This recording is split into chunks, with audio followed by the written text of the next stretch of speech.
Good morning. We're going to call the meeting to order at the Oklahoma Corporation Commission today on May the 11th, 2020.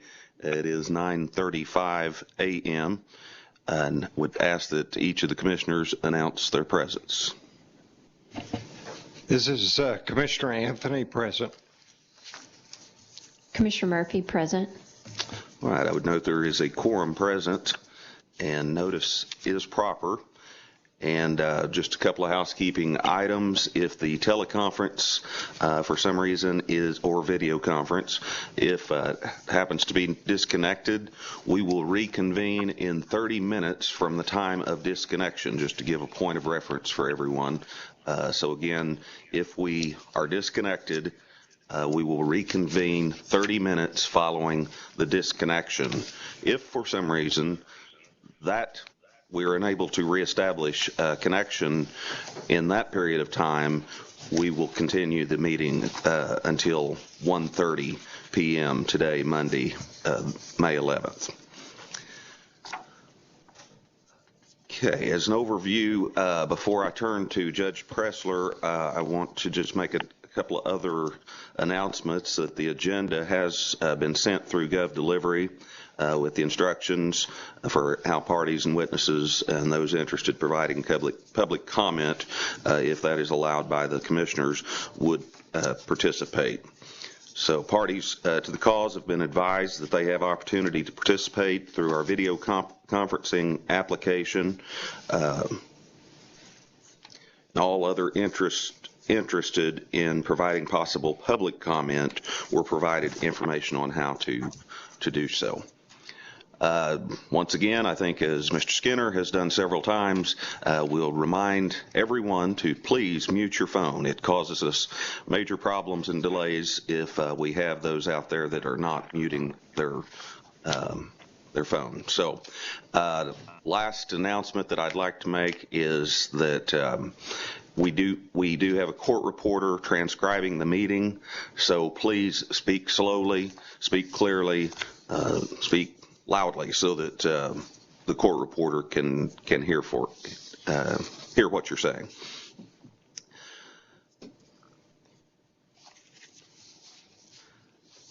Okay, I think we can turn to agenda item number 2 at this point, and would ask Judge Pressler to announce the cause. Excuse me, Judge Pressler, that is one announcement that I made, is that commissioners had agreed previously that we would handle this with an ALJ, and Judge Pressler is the ALJ that has been selected to handle both of these cases, both items 2 and items 3. However, on item 3, the OEPA application, we have learned that it may not need a full participation of a judge, but she is still going to assist to make sure this process is as streamlined as possible. Judge Pressler, you recognize. Thank you, Chairman Hyatt. This is the cause CD 2020-000986 in the matter of the application of LPD Energy Company, LLC, seeking an order of the Oklahoma Corporation Commission to prevent waste under 52 Oklahoma statute, section 271 et sec, on the application filed April 10th, 2020. And as you recall, an emergency order was entered in this case that was effective April 17th, 2020. So this is the hearing on the merits. And would the applicant's counsel please enter your appearance?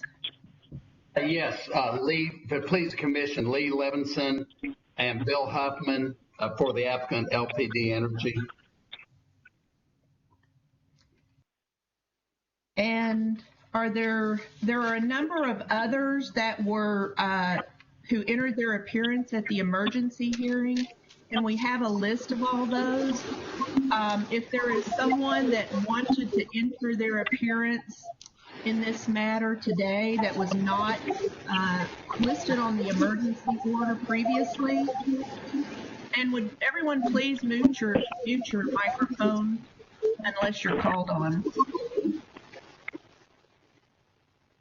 If you would like to enter your appearance and it was not previously entered in the emergency order, you can email me that information and I will announce that and make sure it is included on any order. My email address is jan.pressler, Preslar, @occ.ok.gov. Excuse me, Judge Pressler. Yes. Please mute your phones, mute your microphones, whatever device you're using.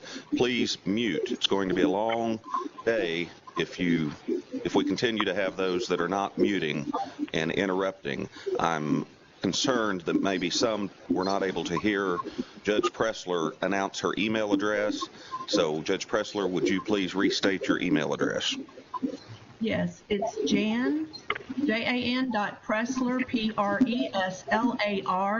@occ.ok.gov, G-O-V.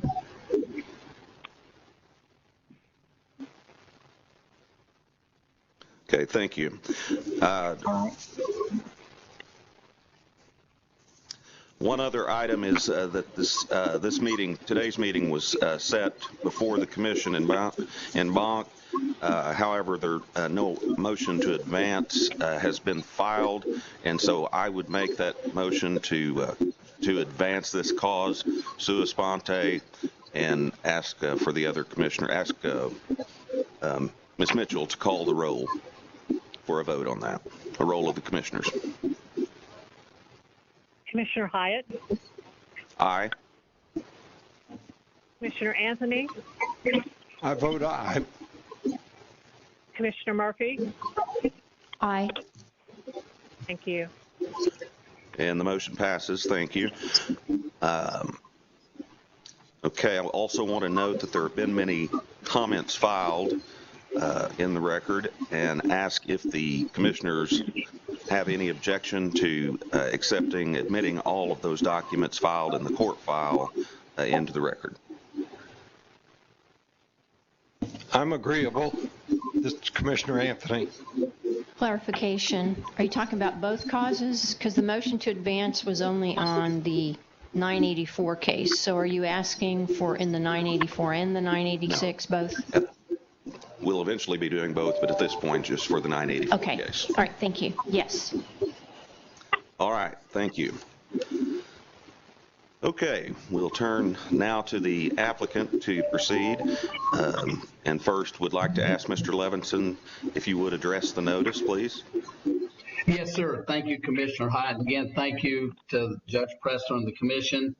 Notice was properly given. It was published in Oklahoma County. Besides that, published in Tulsa. And pursuant to Title 52, Section 97, requires 10 days notice on an application of this type. Also, I would say, based on the number of people we have on the telephone, the interest that I have from basically all over the country, I think we've given adequate notice, and I think that issue has been decided. Okay, thank you. Are there any concerns of other commissioners, of any of the commissioners on the notice? Seeing no concerns, we will consider notice is proper. And Commissioner, I'm sorry, this is Ron Barnes, and I do have a comment about the notice. yes, please state your comment. Yes, sir. I'm representing that we filed our entry of appearance for 4 Point Energy LLC, and we're of the opinion that the rule 165.571F would require service to be to individuals where it's filed by an applicant such as this, which would mean that would include mineral owners, that would include working interest owners, that would include many, many more people than what's required or what's been given. We are not opposed to what's being requested, and it's not an interference of that particular part of it, but this order, if it issues for or against, won't really mean anything if the notice wasn't any good. What our preference was and what we would be suggesting to the commission is the commission file one under their authority to govern these types of issues, which is a totally different notice that's required for the commissioners over what would be required for an applicant, which would be an individual company or multiple companies. The service of the application recites and refers to parties that were respondents in it. Well, just because you don't list somebody as a respondent doesn't mean they're not one. And in this particular instance, there are no mineral owners that have been notified. And I understand there may be 100 people here, but if you were to add up all of the people that would be affected by this order, it's a far greater number than those that are appearing in this particular cause. All we want is to have an order that issues that has some substance to it and can be effective, not one that could be challenged for lack of due process. And that's the only issue that we really have with it. Other than obviously there are other things that might come up during this proceeding, but at the onset, our real concern is that the notice was not sufficient as filed by an applicant other than the Corporation Commission themselves on their own merits and on their own request. And if it's on your own request, your notice applications for things that you would do in your governing role is totally different than what is done by an applicant filing it. But there are hundreds, thousands of people that are affected by this order, and appearance of 100 or so is not much of a representation whether or not we're all industry people or not. So we would simply assert that there's a significant problem, a fatal problem of the notice. And what we would like to see is that the commission and bank file their own application, give their own notices required by their rules for them, versus that has been filed by individual companies or groups of companies. And this is Grayson Barnes appearing for Staghorn Petroleum II LLC, and I second that position. Staghorn is concerned about the lack of notice in this particular hearing as well. Mr. Levinson, you're recognized to respond. I believe under that statute 5297, that's proper notice. The commission actions are notice to everyone, whether it's a spacing, a pooling, a utility order, and to notify all the mineral owners in practical. Further, the way that my application is garnered, it's a voluntary by a specific operator, and totally unnecessary, totally impractical, especially in times when we're dealing with a pandemic that none of us on this earth have ever experienced, both in business or otherwise. And form over substance, this is critical that we get this done for the benefit of the operators. And by the way, notice was also given on gov delivery. It's no different than a Senate or a House thing notifying people. That's impractical. You never give the notice. And basically, by the commission making this order and making a pronouncement, it'd be the same if they did it themselves, because this is an order of the commission. Yeah, we've done all due diligence, and we need to proceed. Thank you. If I may respond briefly, due process isn't something that can be waived simply because there's some pandemic or any other reason. You can't waive the notice that's required by the rules. And all I'm suggesting is that the commissioners have a different notice requirement for your proceedings than would an individual filing them on behalf of themselves or for other parties. And so what Mr. Levinson is suggesting is this is so important that we could ignore due process. You can't ignore due process. What you can do is you can file it through the government agency that has the regulatory authority over it, but you don't have the ability as commissioners to waive notice requirements that are provided as what the one would be here. You can file your own at your own discretion, which would accomplish the same thing. So yes, I'm not discounting the importance of it. I'm not discounting the number of people that are affected by it, and it would be impractical to notify all of them. I agree with all of that. The problem is, as an individual, you can't waive all of that. You can't get the commission to waive all of that because you've skipped due process. The commissioners have a totally different requirement as to what kind of notification they give for proceedings that deal with regulatory authority, prevention of waste through the commission's applications. Commissioner Murphy, you're recognized. No, excuse Mr. Murphy, me. you're recognized. Excuse me. This is Commissioner Murphy. Thank you, Commissioner Hyatt. Mr. Levinson, I guess I have a question. Could not the commissioners just adopt the application and relief that's been requested, and that would satisfy the issue that Mr. Barnes has raised? Because I noticed that when we do gas allowables, and I've actually pulled out the statute, I mean, we have publication notice. So I guess my question would be, what's the difference between the commission filing it and the commission adopting the filing that would have been done in accordance with what the commission would have been done? Absolutely nothing. That's exactly correct. Thank you. Mr. Barnes, you care to respond? Yes, sir. I would simply respond by saying that is the commission then waiving due process, which they don't have the authority to do. They're then ruling that due process is met in this fashion. And I disagree with that. I believe that the application being filed and noticed through the commission is a totally different matter than the circumstances where it is filed through an individual company. Again, this isn't for processing. Parties that send the court reporter, I've lost all sound. And again, Hello? we're not discounting the importance of this particular case and the significance of it. All right. Sorry, guys. Court reporter, I missed everything from when I got to file through an individual company, and then he started a sentence with the word again, and I dropped everything. And I'm getting a notice on my computer screen that says severe network issue, so I'm going to mute myself, but I couldn't hear from where he said filed through an individual company. Sorry to interrupt. Mr. Barnes?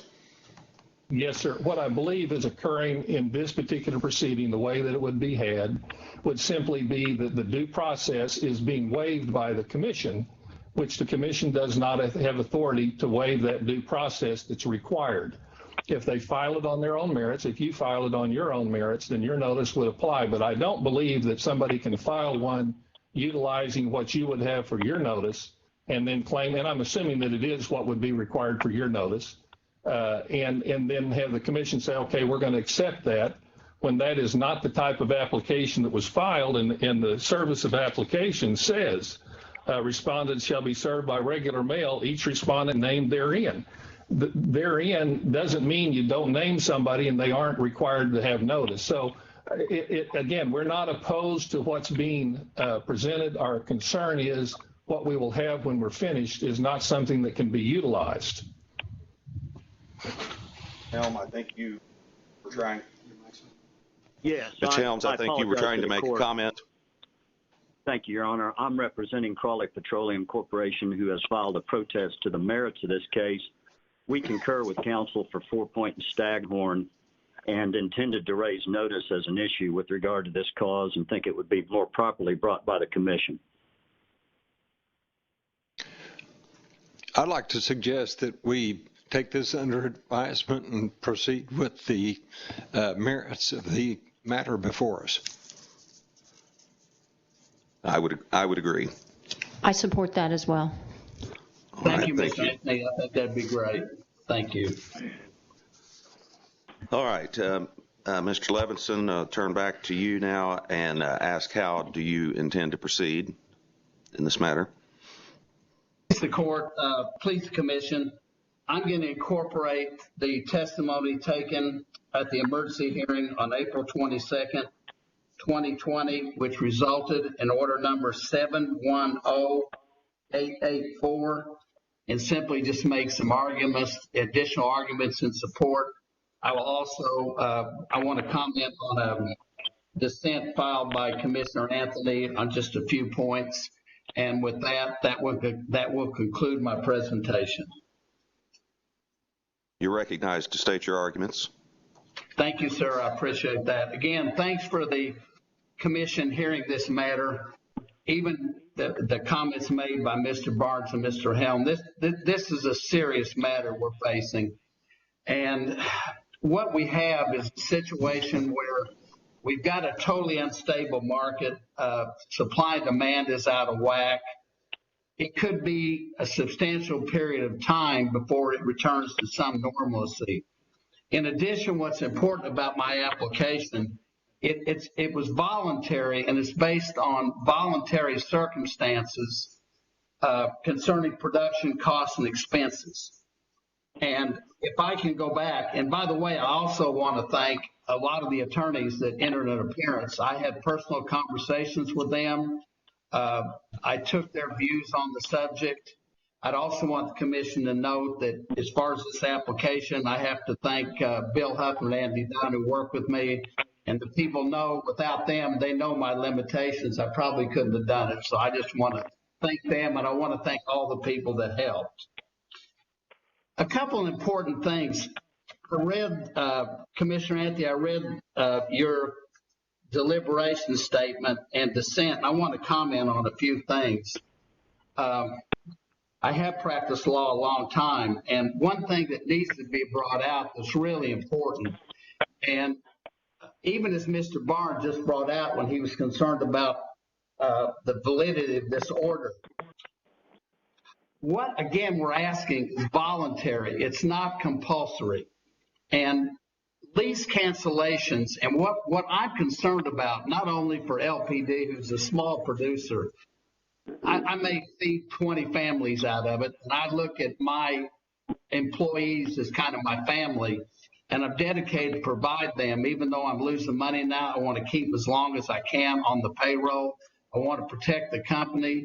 I have worked for those assets. And one thing about my application, I've been involved in fights before. I say fights, that came out wrong. Controversies between big and little producers. In this case, we're all in the same boat. We're floating out there on the dangerous waters, and we're all praying in our business that something good happens quickly, because there's no telling how long that we all can stay afloat. Now, with lease cancellations, one thing everybody has to remember, a lease cancellation is an equitable proceeding. It's equitable. And what that means is the facts and circumstances directing why a lease is not producing is determinative whether or not that lease can be canceled. So you must remember that. And in this case, we've got a pandemic that has completely taken the foot out of the market. The demand has dropped considerably. The supply, anything you read, and we can take judicial notice that it's tens of millions of barrels were overproduced based on our demand. And what we have here is, and again, I'm going to this statement you made. You made a statement that it says the question for oil is whether or not just let supply and demand eventually return to balance or risk loss of revenue, jobs, and market share through curtailment. The answer to that is, if we don't shut in that production and curtail it, it'll be worse. Here's my point.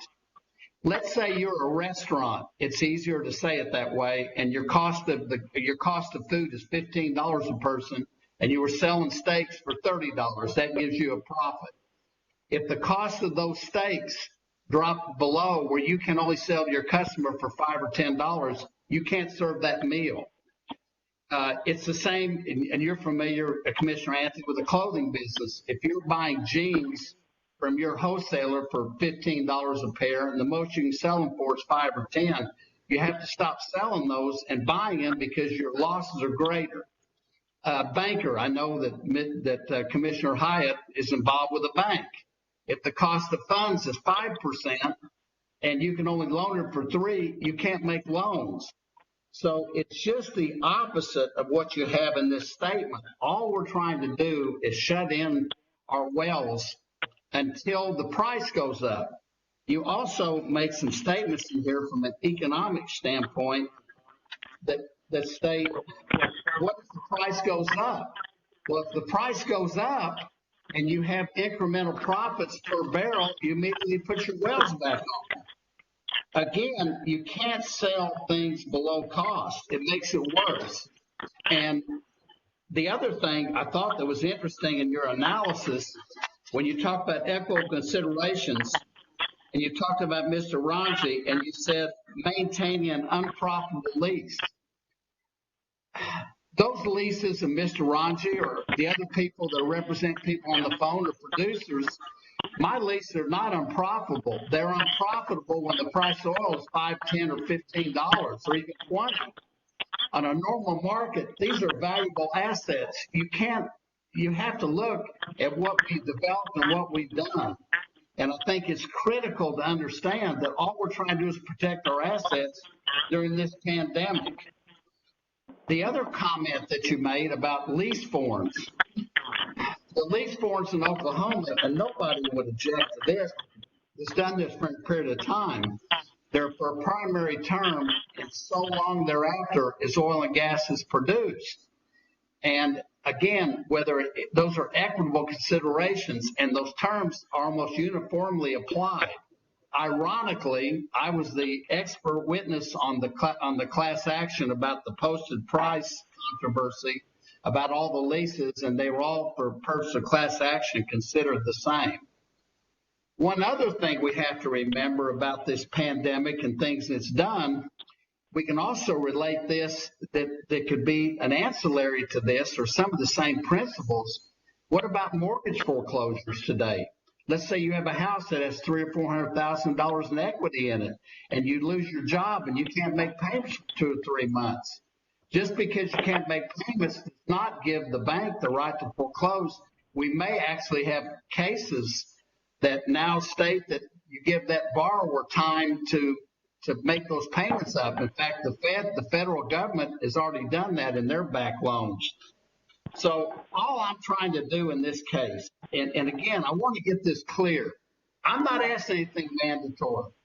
All I want, this finding by the commission, that if you sell, which is, I think it's 52-273 et al., right about that statute, that when you sell oil below what it costs to produce it, it constitutes waste. And this could be a defense when people try to take our leases.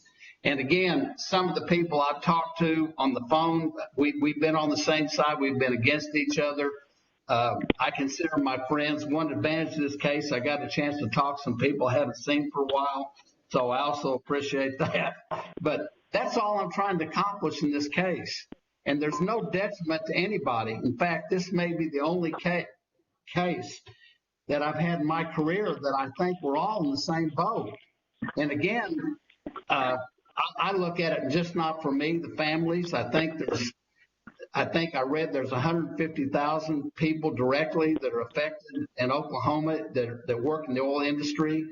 I have people in the service industry. One of our major providers has gone from 90 engineers, field engineers. It's a public company. I want to mention the name, down to 4. This is just a time that nobody could imagine. And all I like to do, I think this order is critical. You know, I'm happy to be a part of it. LPD is a little company. I'm actually doing this for the benefit of all the companies, whether it's a mom and pop with 2 barrels a day or Continental that has tens of thousands of barrels a day. And the other thing that I'm proud of, since this application was filed, I have had calls. Other states have taken our lead. And again, I'd like the unanimous support of this from the commission. I appreciate the commission taking action in this case to help us. And I mean, to be honest, it is a dire situation. You pick up, whether it's the Journal Record, the Daily Oklahoma, the Tulsa World, you see the quarterly reports what people are losing. And this application hurts no one. It simply helps us to protect the assets that I've worked my whole life for in one phase of my business, us as attorneys have worked for. And again, all I'm trying to do is preserve these assets. And again, I want to thank all the parties that assisted me, including Terry Stowers, who I work with on the royalty side. He had some great suggestions. And again, as soon as the market's balanced, I hope this is a short interim order. I request for the interim order that the commission determine the time to review it. But the thing I'm most proud of, that there is no way that this order could detrimentally affect any producer. It's simply a guidance. It'll help establish that the commission has made a finding that selling oil below cost to produce it is waste. And that's all that I really want out of this order. Again, I appreciate everybody's attention, appreciate all the help, and would welcome any comments. Thank you all very much. Questions of the commissioners?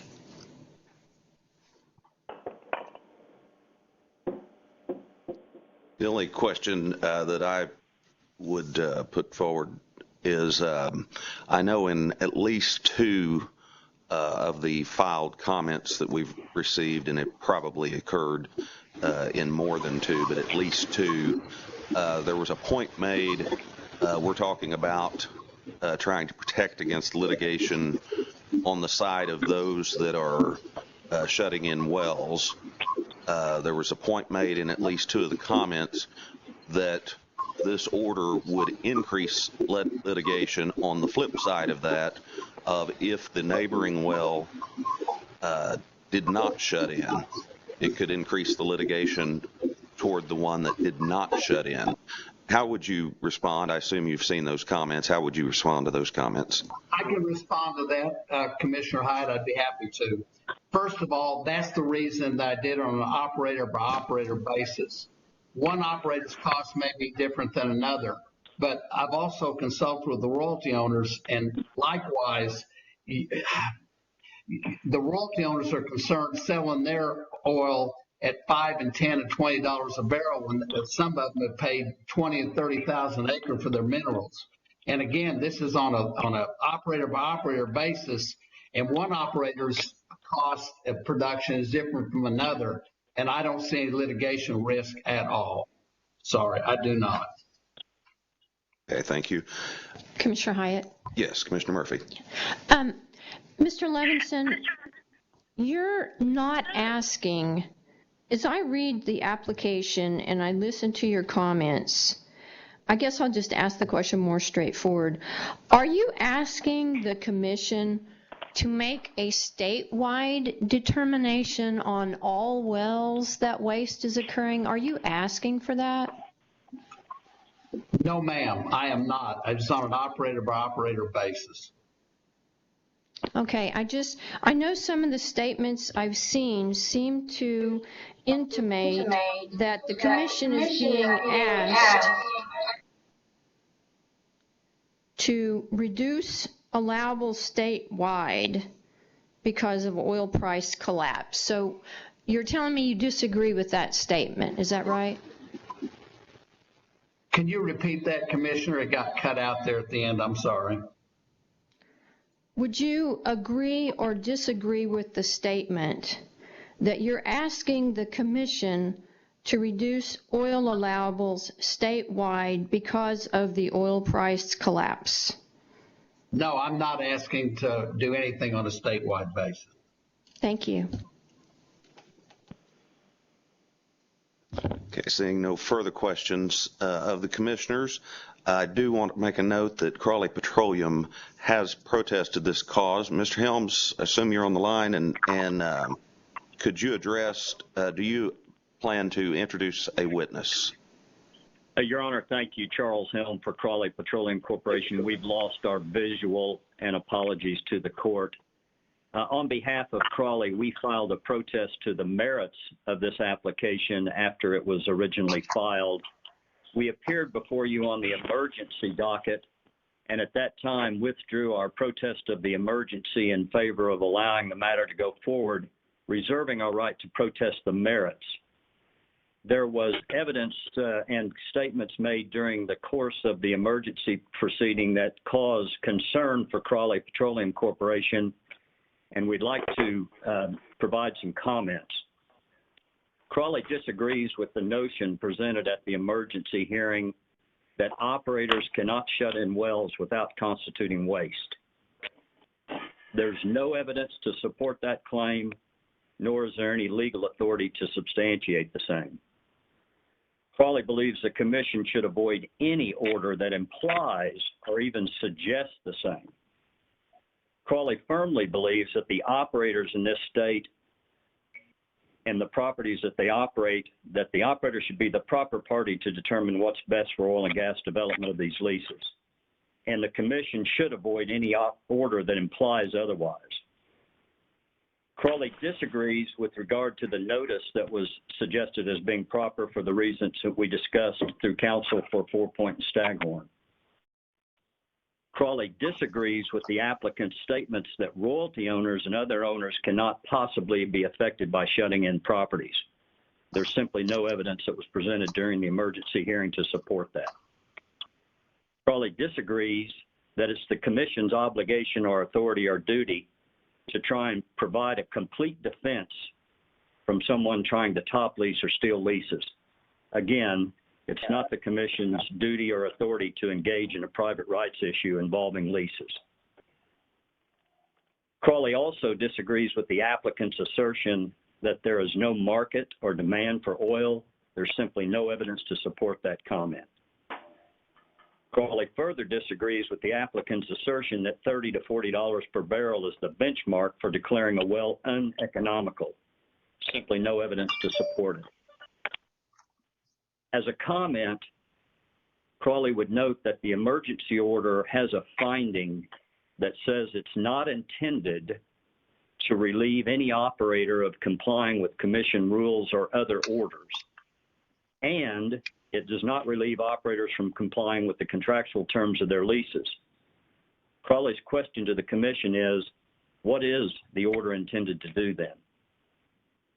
The applicant wants the order to avoid their perceived fear that they will lose their leases if they shut in a well, or someone will top lease their interest if they shut wells in. It's simply a matter beyond the jurisdiction of the commission and is a private rights issue. So we ask again, why is the order being entered? With regard to unintended consequences, operator, without a legal department or land department that shuts in wells because the commission says it's okay, only to be challenged in different. Yes. Mr. Helms. Yes. Can you, we lost connection. Yes. Court reporter, are you current or did you lose connection also? Thank you. My hand was going for the button when you stopped him. I lost him with regard to unintended consequences was the last thing I heard, and it just went totally silent. Please proceed from there, Mr. Helm. Thank you, Commissioner. Imagine small operators without a legal department or a land department that shut wells in because the commission says it's okay, only to be challenged in district court where the commission can't help them. Crawley believes that the commission's intentions are to help the industry and that they're genuine. But we've seen examples where the commission has attempted to help the industry in the past, and we've had unintended consequences. I've been around the commission long enough to remember May 3rd, 1984, when the commission issued Memorandum 45, a statement of policy to help the development of properties in Oklahoma and to help independent operators aggressively develop those properties by saying all poolings are by the wellbore. We've had hundreds or thousands of unnecessary pooling orders issued at the expense to the operators based on the commission's intention to help the industry. That memorandum was overturned by the Supreme Court, just like the concerns and arguments that this would be overturned by the Supreme Court with regard to the notice issues that have been raised relative to this proceeding. Mr. Hatfield, Kim Hatfield, has been called as a possible witness, but we've discovered that on Friday of last week, the Petroleum Alliance filed comments, but those comments don't appear on your docket sheet. We would ask the commission to consider those comments in lieu of Mr. Hatfield testifying. Thank you.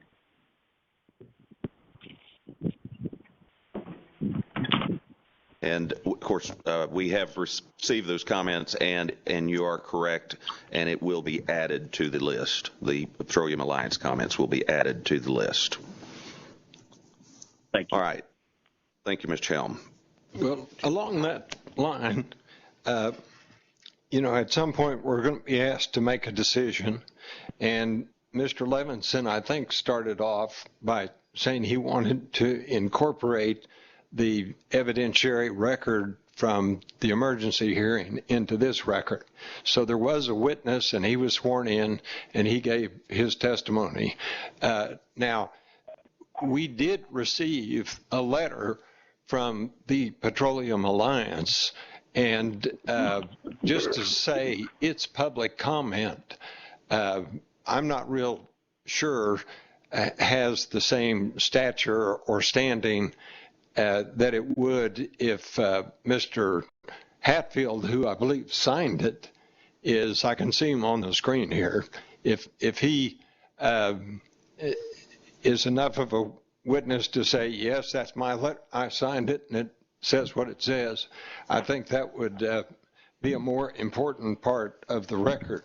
But I'm kind of a layman in these regards, and so maybe we could ask our administrative law judge who's assisting us with their, and Mr. Hatfield is speaking for a whole association and a large number of people, so I think this is one of the more important statements to be made. Do you have any suggestion, Your Honor? And before we move to the judge, I just want to clarify, because I think maybe you and I heard Mr. Helm's question in a different way. My understanding of Mr. Helm's question was that he was not presenting a witness, and then, oh, by the way, just as a housekeeping matter, there were public comments that are not listed, completely separate, even though we were kind of running two conversations together. Is that correct, Mr. Helm? Your Honor, we would offer Mr. Hatfield to provide his position relative to the Petroleum Alliance, and I believe he is on the line.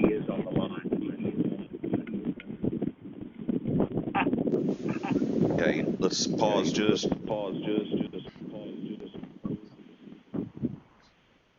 Someone on a wireless phone, it is not muted.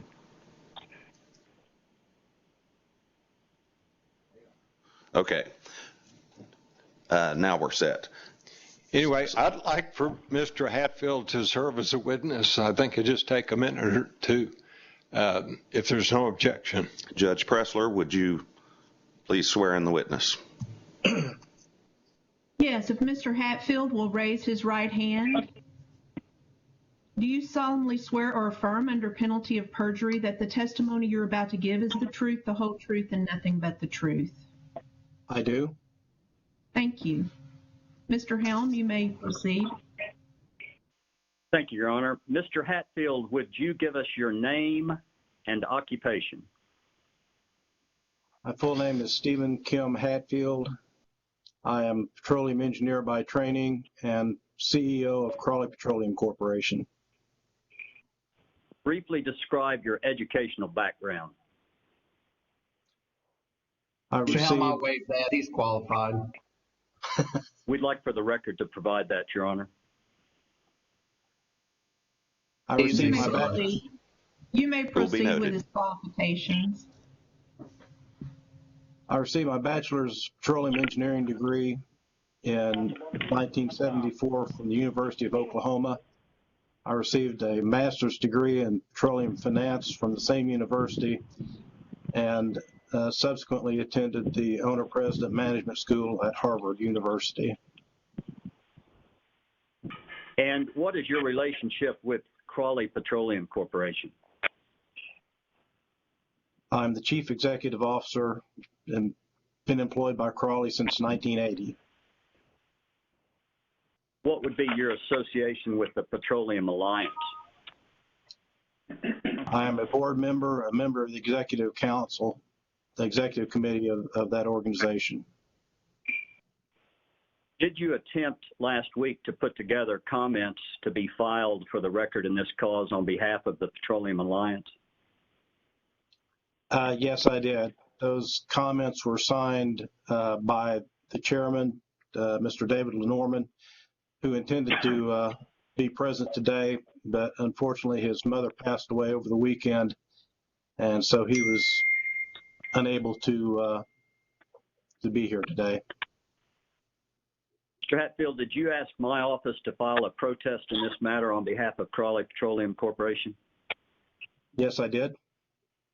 On behalf of Crawley, did you, in your position with Crawley, have concerns over the issues that were being raised in the requested relief? I do. Did you sit in and listen to the emergency proceeding? I did listen to the emergency proceeding and subsequently reviewed the transcript to understand it fully.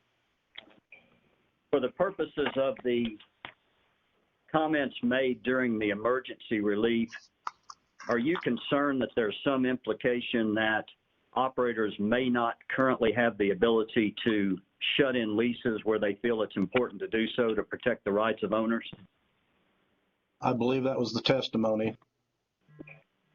And would you believe that operators have that ability without the Commission's intervention with this proposed order? I believe under prudent operator standard that operators have that ability and duty. And on behalf of the association and Crawley both, are you concerned about any order that might issue with regard to the notice that was provided for these proceedings? I am concerned about the notice as well. Did you hear the statement that I read into the record concerning Crawley's concerns about trying to interfere with the contractual rights of parties associated with development of properties? I did. Is that the position of Crawley? That is correct. Do you also take issue with attempting to establish a baseline for what is uneconomical as was presented by the applicant in their emergency application at a $30 to $40 benchmark? That is correct. To take Mr. Levinson's analogy from earlier, that if you're buying steaks for $15 and selling them for $30, then you suddenly can't sell them for more than $5 or $10. You might not buy any more steaks, but if you've got those steaks, you're not going to let them rot, so you're going to sell those. And with regard to the finding that the Commission's emergency order indicated it would not relieve operators of complying with Commission rules or orders, nor would it relieve operators from complying with contractual terms, do you have a feel with your experience as to what the order is intending to do? I am completely at a loss as to what this order would accomplish, other than it opens the floodgates for litigation by people questioning exactly what it does mean. I appreciate Mr. Levinson's assurance that there will be no litigation from this, and assume that he's going to represent all of the afflicted parties that have to deal with this pro bono. Absent the issuance of an order by the Commission in this cause, do you believe operators have the responsibility and duty to take whatever actions they deem necessary with regard to their contractual rights? I do. And is that the position that Crawley has taken throughout the economic times that we have currently? That has been the course we have pursued since I've joined the company 40 years ago. Is it also the directive that you provided to your alliance insofar as the properties that they operate, that they have the need to review their own contractual situations to determine what's best for a particular property as opposed to the Commission deciding that question? That is correct. Is there anything you would like for the Commissioners to know as a conclusion to our request?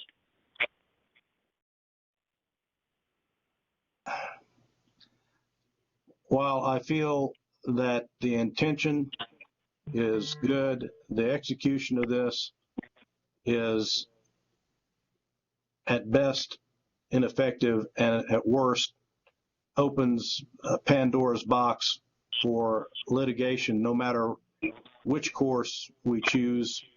We'll end up having to defend each decision we've made endlessly. Your Honor, that's all I have of Mr. Hatfield. Mr. Levinson? Just a few questions. You're not an attorney, are you, Mr. Hatfield? No, sir. I'm a petroleum engineer. Okay. And how does this order adversely affect you? It sounds like you're not going to shut in any of your wells. Is that correct? No, that's not correct at all. We've shut in a number of wells.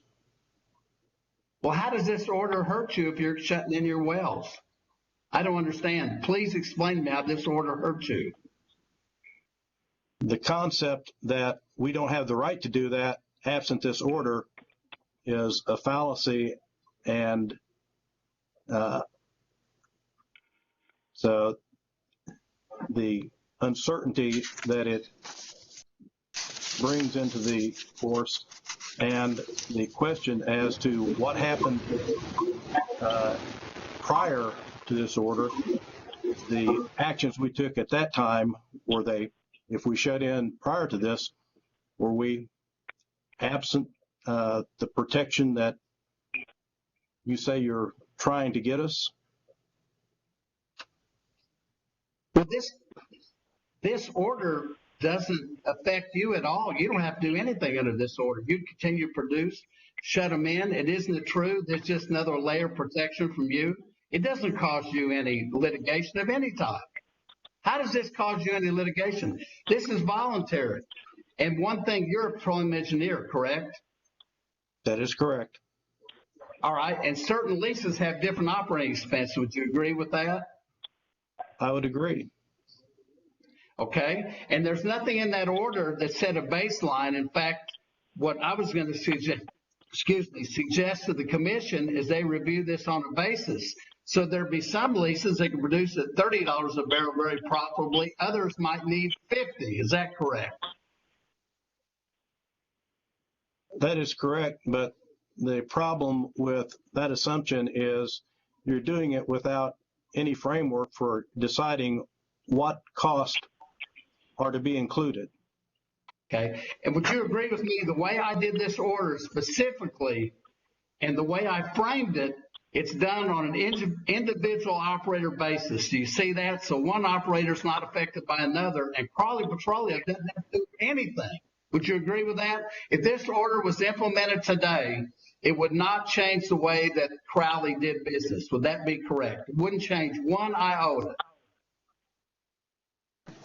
I believe that we have the right to operate as we have with this order or without it. So this order has achieved nothing productive. As far as Crawley's Petroleum, this order does not affect you if it's entered in one adverse way. Is that correct?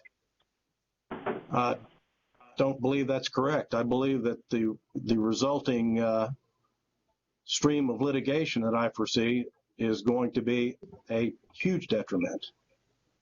Well, why would that be a detriment if you get to choose when you want to, if you want to produce your wells or not? I mean, it makes no sense, does it, Mr. Hatfield? Because you just said that whether you shut in your wells or not, that's your individual prerogative, correct? And you've testified that we can't produce below $30 a barrel. That is, you could produce at $5 a barrel if you want to lose money. Maybe you have a lease that produces at $2 a barrel. I don't. So I'm not asking you if you can produce at $3 a barrel. It makes no difference. I specifically did the order that way, not to do anything compulsory. It's voluntary only. One other question that I have for you, Mr. Hatfield. How many members do you have in your organization? State your objection, Mr. Helm. Okay. I'll withdraw that question. Argumentative. Thank you. He withdrew. How many members are in your alliance?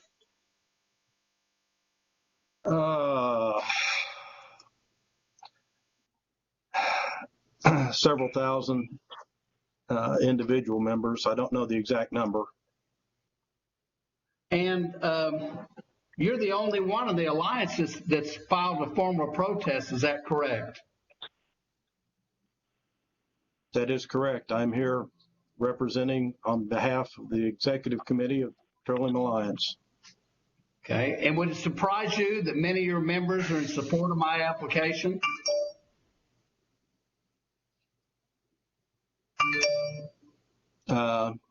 There may be some.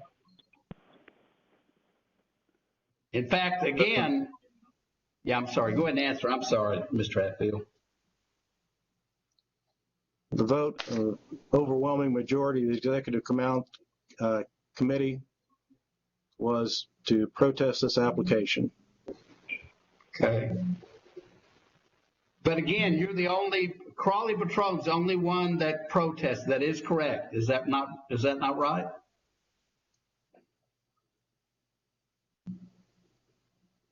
We are the only entity that has filed a protest that I'm aware of.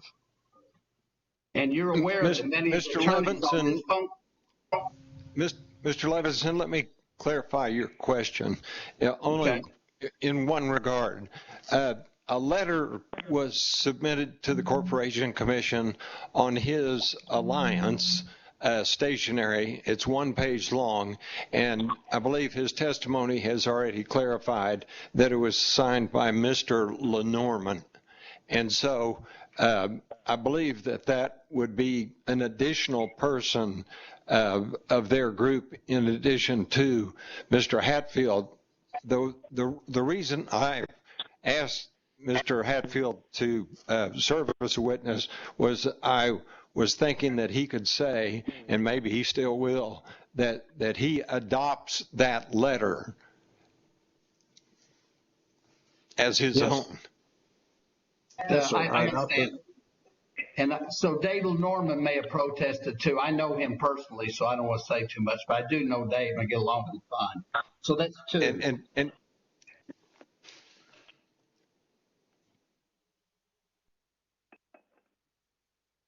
And one other question. One other question, Mr. Hatfield. You made a statement. I made just kind of an analogy about steaks. And you can see this, you have to continue to serve the steaks you have in hand, but oil doesn't spoil, does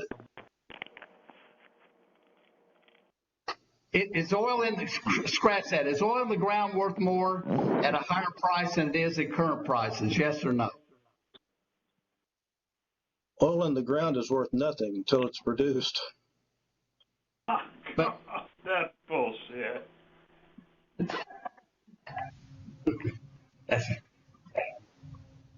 Well, let me ask you this. Do you not value, let me just answer, that I can answer. Sorry.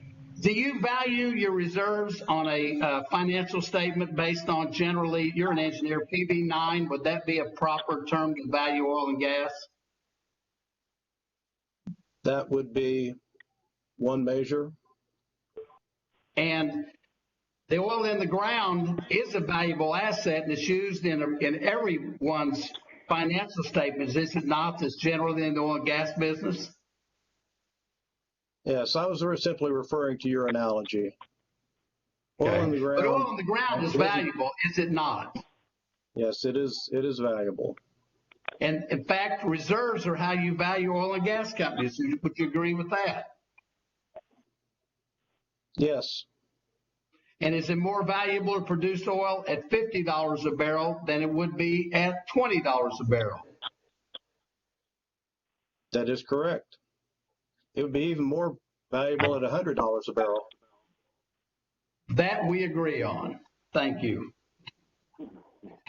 Judge, I have no further question about Mr. Hatfield. Also, for courtesy, if they want to introduce as an exhibit, you already have. I have no problem with that statement of the alliance being put to evidence. I just wanted to tell you that also.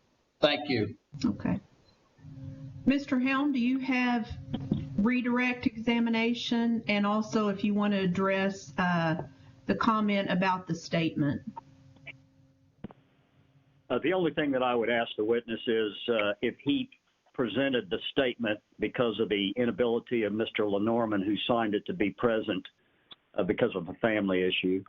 Would that be true, Mr. Hatfield? That is correct. Otherwise, we could have had Mr. Lenormand present that, but you are an officer with that group, and you're representing that that's the position of the alliance. Yes. That's all we have, Your Honor. All right. Commissioners, do you have questions? I do. This is Commissioner Anthony. Thank you. I might make a couple of statements, and then either the witness could respond or the attorneys, whichever is appropriate, or they may not need to respond at all.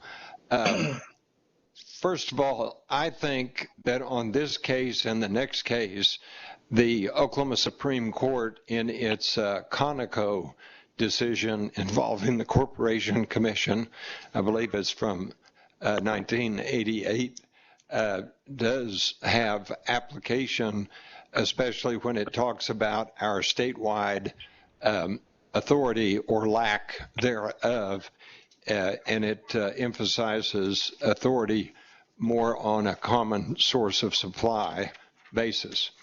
Now, I'm just going to real quickly try and deal with this since somebody brought up my background with the retail business. I think that blue jeans are probably closer to oil.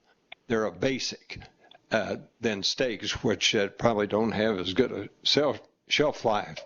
But unfortunately, sometimes you get too much inventory. Even if it's back to school, you got too many jeans, and you might have to mark them down to adjust your inventory. Likewise, if they were holiday sweaters and the holiday has come and gone, you might have to sell them for half of half and lose money. So everybody's business is usually a little more complicated than you might think. To move on to the oil and gas industry, I could be a company and I could have financial obligations. I might have a mortgage. I might have an obligation at the bank for a payment on a loan. And I might have to sell my product for less than what I think it's worth, or even the cost of getting it. But sometimes you need some cash flow to just survive. And so to talk about one price and one cost of oil, I think doesn't really apply. You could also, because the newspapers in Oklahoma show that one of the major companies has used financial hedging, and the price of oil recently may have been $20 or $25, but they have some hedged pricing at the $40 range. So what is waste is involved to determine.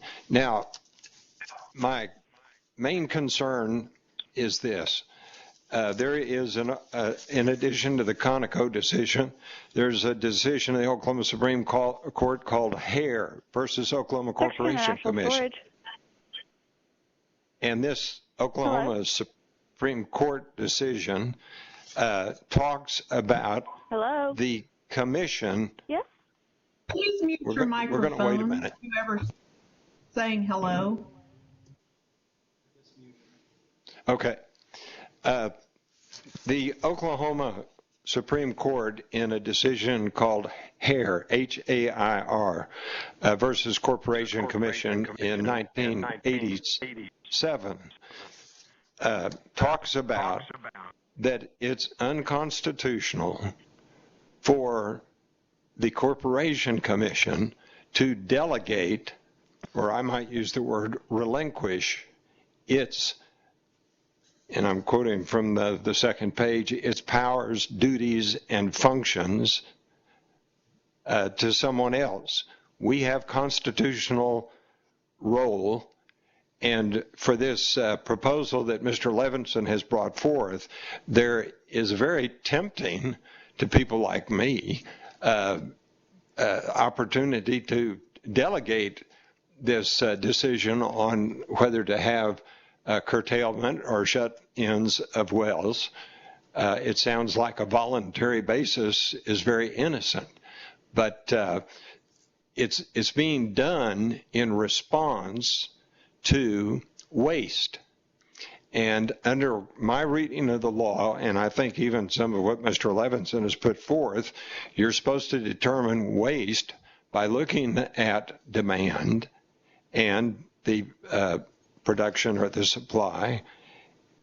And if waste is determined, once again, it's got to be this agency that determines this. I don't think that every operator and every producer on their own, with their own analysis and their own random study, can make that decision. But if there is waste, then the commission has a legal responsibility, the way the statute is written, that we cannot allow it. So I would put the question to Mr. Levinson or to the witness. Let's say that we've determined there is waste, and then we're going to have an order that's proposed for us to allow the operator to what? Maybe he's only going to curtail half of his production. Well, if it's waste, we can't let him, under the statute, produce any of it. And so I think the mechanism that's being put to us has a problem with us delegating our authority, and it also has the problem that under it, that an operator could say, well, I'm going to cut my production in half. If that is wasteful, the statute doesn't allow us to sanction any of it. Anyway, I'm just a layman here and trying to understand the proposal that's before us.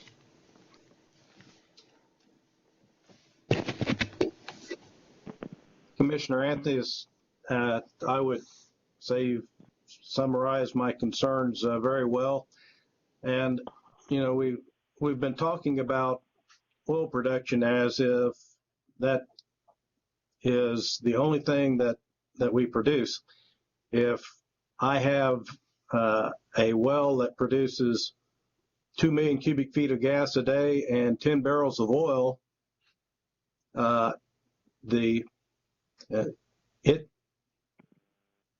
may not like the price of oil, but if it requires that I shut in the well and not be able to market my gas, then I may be selling oil at a very low price. Over the last few years, we've seen the exact opposite, where natural gas has been sold at very low or even negative prices, so to allow the production of oil. That was an economic decision made by the various operators.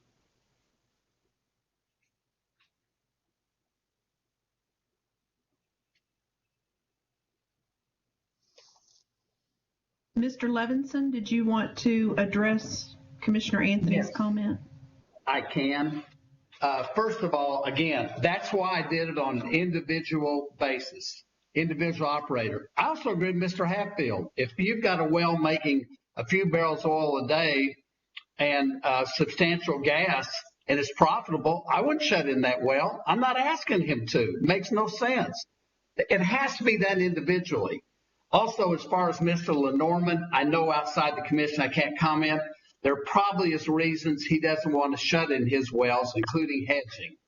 And what I'm saying is, and that's why I framed the application the way I did. I did not want it to be mandatory because there's a few reasons. One, it could be predominantly a gas well, and I also agree with Mr. Hatfield, when the oil production goes down, gas prices will probably going to increase because there'll be more, the gas will be more valuable because it's taking casing head gas out of the market. But what I'm saying, my application, it's voluntary. It doesn't affect Mr. Hatfield at all, zero. And I just don't understand how they're taking an application. It is not mandatory in any way, shape, or form. It doesn't do anything to him at all. And there is people fortunate enough to have their oil hedged, or they have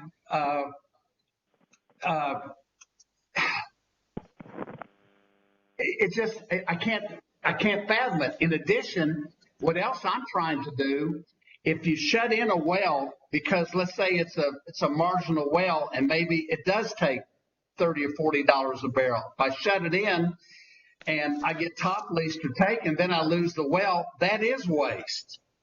So all I was trying to do is tailor this to the operator's discretion, and the operator will have what it costs to produce it. And trust me, one thing about economic times, I'm not going to shut in any well if they have any positive cash flow whatsoever.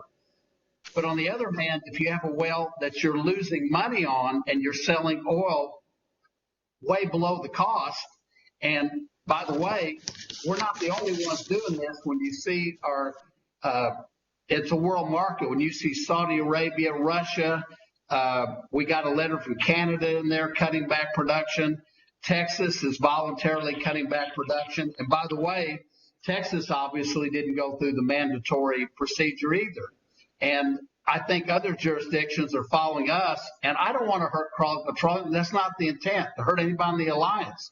All that I'm trying to do is give operators another ground of protection that would show a district court that when you sell below cost, it's waste, and the commission protects you in that regard. And as far as case-by-case basis, what Mr. Hatfield is saying, it's whether he shuts it or he doesn't, this case will have no effect on whether there's lawsuits filed. I can't understand the reasoning, and that's why I did it the way I did. And it just, from an economic standpoint, that's why it's voluntary. It doesn't affect anybody. One operator doesn't affect another. So anyway, I'm sorry if I ramble, but I just don't understand the protest. I'm sorry. Did you want to address Commissioner Anthony's concern that this would be a delegation of the commission's authority to allow an operator to have the discretion to shut in or curtail? Yes, I can, because in the statute, and again, it's 52, 272, 273, and they talk about waste. And when you sell oil below the cost that it does to produce it, market it, constitute waste, that's what the commission was formed. The commission was formed to prevent waste. And the only difference is, there is a little difference, because when the commission was formed, we have what we call posted price. It wasn't a world market. In other words, the producers got together and set a baseline, which you get. It was like $3 a barrel for 30 years. At one point, it was $1. At one point, I think it got down to 10 cents in the 30s. But anytime that you sell oil below what it costs to produce, it constitutes waste in Oklahoma. And I think the commission has a right to make that decision, and that operators have the right to rely upon that when he shuts in his wells. And I will agree, though, you can't do it on a statewide basis, because all operators aren't the same, and all oil and gas produce is not the same. So that's how I would answer. Thank you, Judge Presser. I'm sorry. Maybe I got off track. Judge, Mr. Helm, did you have any? Oh, I'm sorry. Let me just say one other thing. We don't have to try and explain this, but I've mentioned this for the benefit of the other two commissioners. There's another Oklahoma Supreme Court case called Peppers, just like salt and peppers, Peppers Refining Company versus Corporation Commission from 1947. And to me, it's exactly on point. And it talks about, quote, the broad authority and power to prevent waste that the commission has. And it tells some of the mechanism whereby it should be done. And this idea that you could have a large number of people going their own way with a voluntary system does not comply with the ruling that this Supreme Court opinion sets forth. And I'll let you read it for yourself. And it'd be nice if there was some simple idea to get out from under this. But once again, it's the commission's responsibility to determine demand, and therefore whether waste occurs. And it's not simple. And just saying, well, we'll just turn it over to everybody, and if they do it on a voluntary basis, they'll all be happy. Once again, that's kind of tempting, but I don't think it fits. Commissioner Hyatt. I guess I have a few concerns. With the arguments that you've just made, Commissioner Anthony, it seems to me like unless you're almost saying that if the OCC doesn't find waste, then how can any operator shut in its well? So I think you can almost go to the opposite extreme. So I don't think anyone is trying to say that, but to say that the commission has to determine waste and then you can determine to shut in their wells, I don't think that's what Mr. Hatfield is saying. So when I look at the statute, 271 just says waste is prohibited. It doesn't say the Corporation Commission shall find that waste is prohibited. It just says waste is prohibited. When you go to 273, waste defined, it says the term waste, in addition to its ordinary meaning, shall include economic waste, underground waste, surface waste, and it goes on. So it tells you economic waste can be considered waste. So when I look at the letter that the Petroleum Alliance filed, it says absent a definition of economic waste, the burden of proof for defending an operator's decision to produce or not produce will be more difficult or subject to litigation. The term economic waste is defined under the statute to fall in the ordinary meaning of waste. So I don't really understand that particular point. So I think for me, I'm looking at it that the statute says waste is prohibited in 271. You look at 272, it only talks about oil-bearing sand and sands. It talks about production and sale. But the fundamental component is waste is prohibited. And then there's, in 273, it says the commission shall have the authority.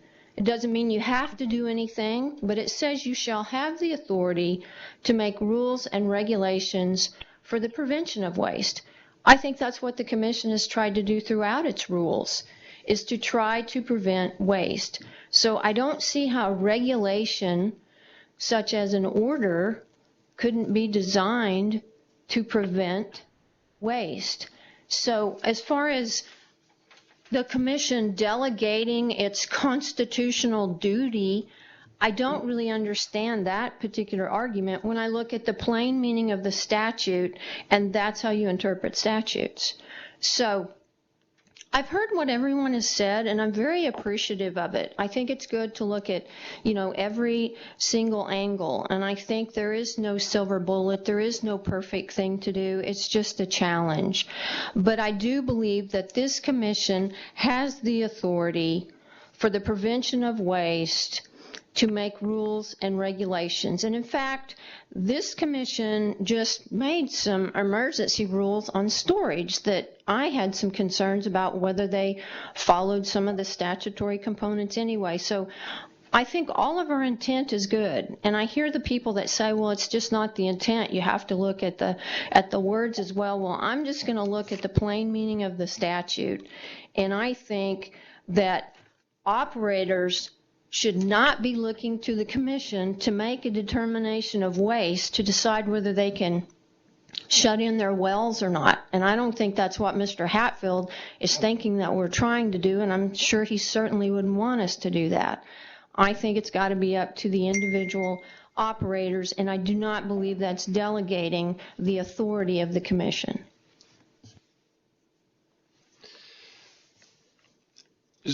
Just to clarify, I think that under free markets and free enterprise in the capitalist system, that if an operator has his well and he wants to cut it back to curtail or shut in, that's his decision, and I hope there wasn't anything I said to indicate otherwise. But if he wants to go another route and say, gee, I need to protect my leases, so I'm going to try and use a new order that the Corporation Commission has put forward, and I'm going to say that I voluntarily am doing something and going to use that as my reasoning to prevent waste. That's a whole different scenario. So I see those two things as separate, and I probably am more persuaded by what Mr. Hatfield said. I can just see one big word all over the front of this, and it's called litigation. Commissioner Hyatt, just a general response. I could say that for the emergency storage rules. I could see that has litigation written all over it too. So there are a lot of things this commission does that result in litigation. And certainly I don't think that's what is intended here. Again, I think there's an intent to try to be as assistful as possible. I keep hearing the terms complete defense, and I think I heard Mr. Helms say that, and I heard some. No one is saying this is some slam dunk or whatever the language is to protect your oil and gas lease. In the emergency application, I gave the reference of like the commission making a determination of public utility status. That doesn't automatically mean that utility gets eminent domain. That's a process that they have to work through another court system. The issue of hedging was brought up in the emergency. That's not anything new because some producers may be getting a higher price for their oil, but that doesn't necessarily mean that the royalty owners are part of that particular hedge. That may or may not be the case. I think it just depends. So I really appreciate all the arguments, and I think it's good to hear both sides, but I just feel like for myself, I'm looking at the statute. I'm familiar with some of the case law that Commissioner Anthony is referencing, but I think, to me, the statute gives the authority to the commission to make rules and regulations for the prevention of waste in any well drilled for oil. That's what the statute says. So I know we need to proceed, Commissioner Hyatt and Judge, and I just want to say I appreciate all the points brought up, but I wanted to mention some of those items. Excuse me if I'm still allowed to comment pursuant to Commissioner Anthony's request.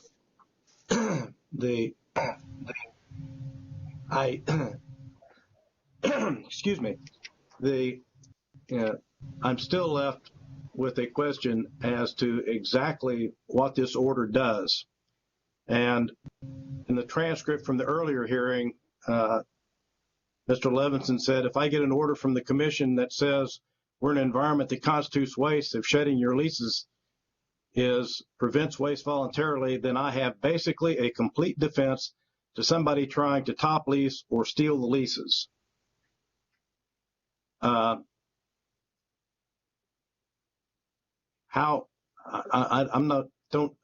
understand the legal theory that this comes from. I really don't think that you need to address that, Mr. Levinson, unless the commissioners would like it to be addressed. No problem, Judge. Commissioners? Nothing further from me. I would like to ask a question of Mr. Hatfield. Mr. Hatfield and Mr. Levinson, and I know we need to proceed. We have a lot of other parties that we need to get to, but I want to go back, Mr. Hatfield, to your comments about this order does nothing then, and this Todd's words, not yours, but this order does nothing that a prudent producer can't already do. And so I want to ask you, what is your foundation? Just kind of walk through, I think we probably all know, but just walk through what is your foundation for the fact that these producers can already do that without putting their risk at least at risk. And then I'd like to ask Mr. Levinson to respond to Mr. Hatfield's comments. Mr. Hatfield. I think there is a long history and case law to support it that operators are given a wide latitude in the most effective and prudent way to operate their leases, and that this in some way apparently goes beyond that.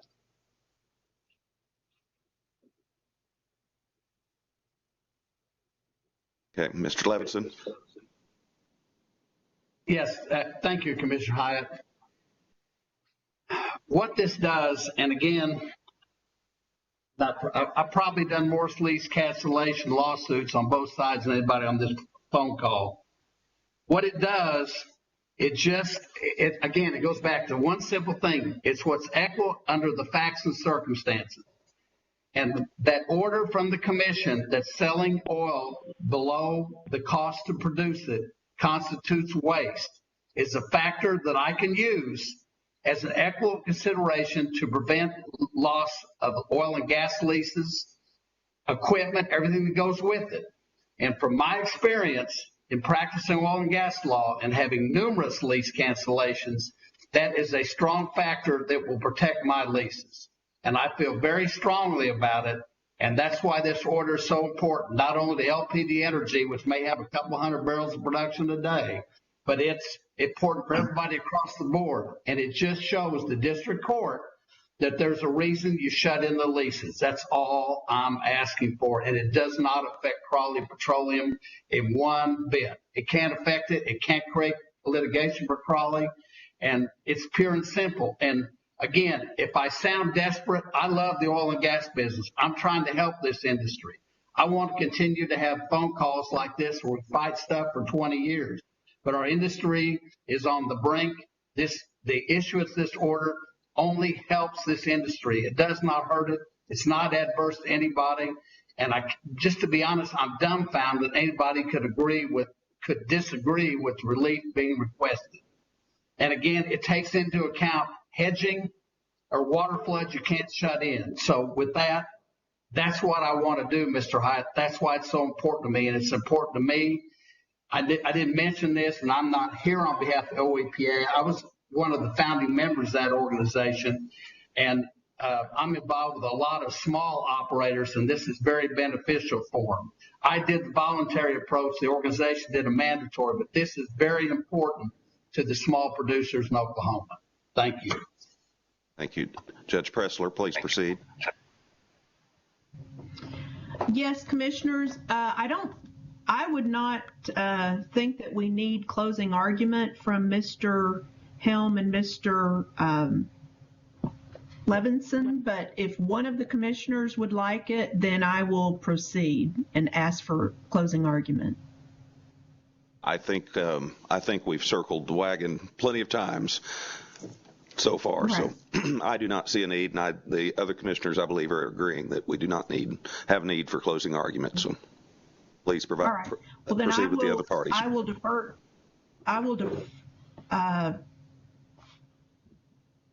Are there other parties that need to be heard? Your Honor, this is Ron Barnes, and I would simply state for my client's benefit the position that they would be taking, and I think Mr. Levinson finally. Yes, ma'am. Let me stop you real quick. Commissioner, can we take about a 5-minute break? I think I was sent a list while we were on here. Yes. I believe you do have that list, and so let's do that. Let's take a 5-minute break, and we'll make sure you have the list that you need. Okay. I thought you already had it in front of you. I think it's on my printer in another room, so I'll have to go get it. Okay. All right. 5-minute recess. 5-minute recess. Go off the record. Thank you.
For those on the line, if you just give us a couple more minutes, we need to reestablish quorum here, and then we'll start moving.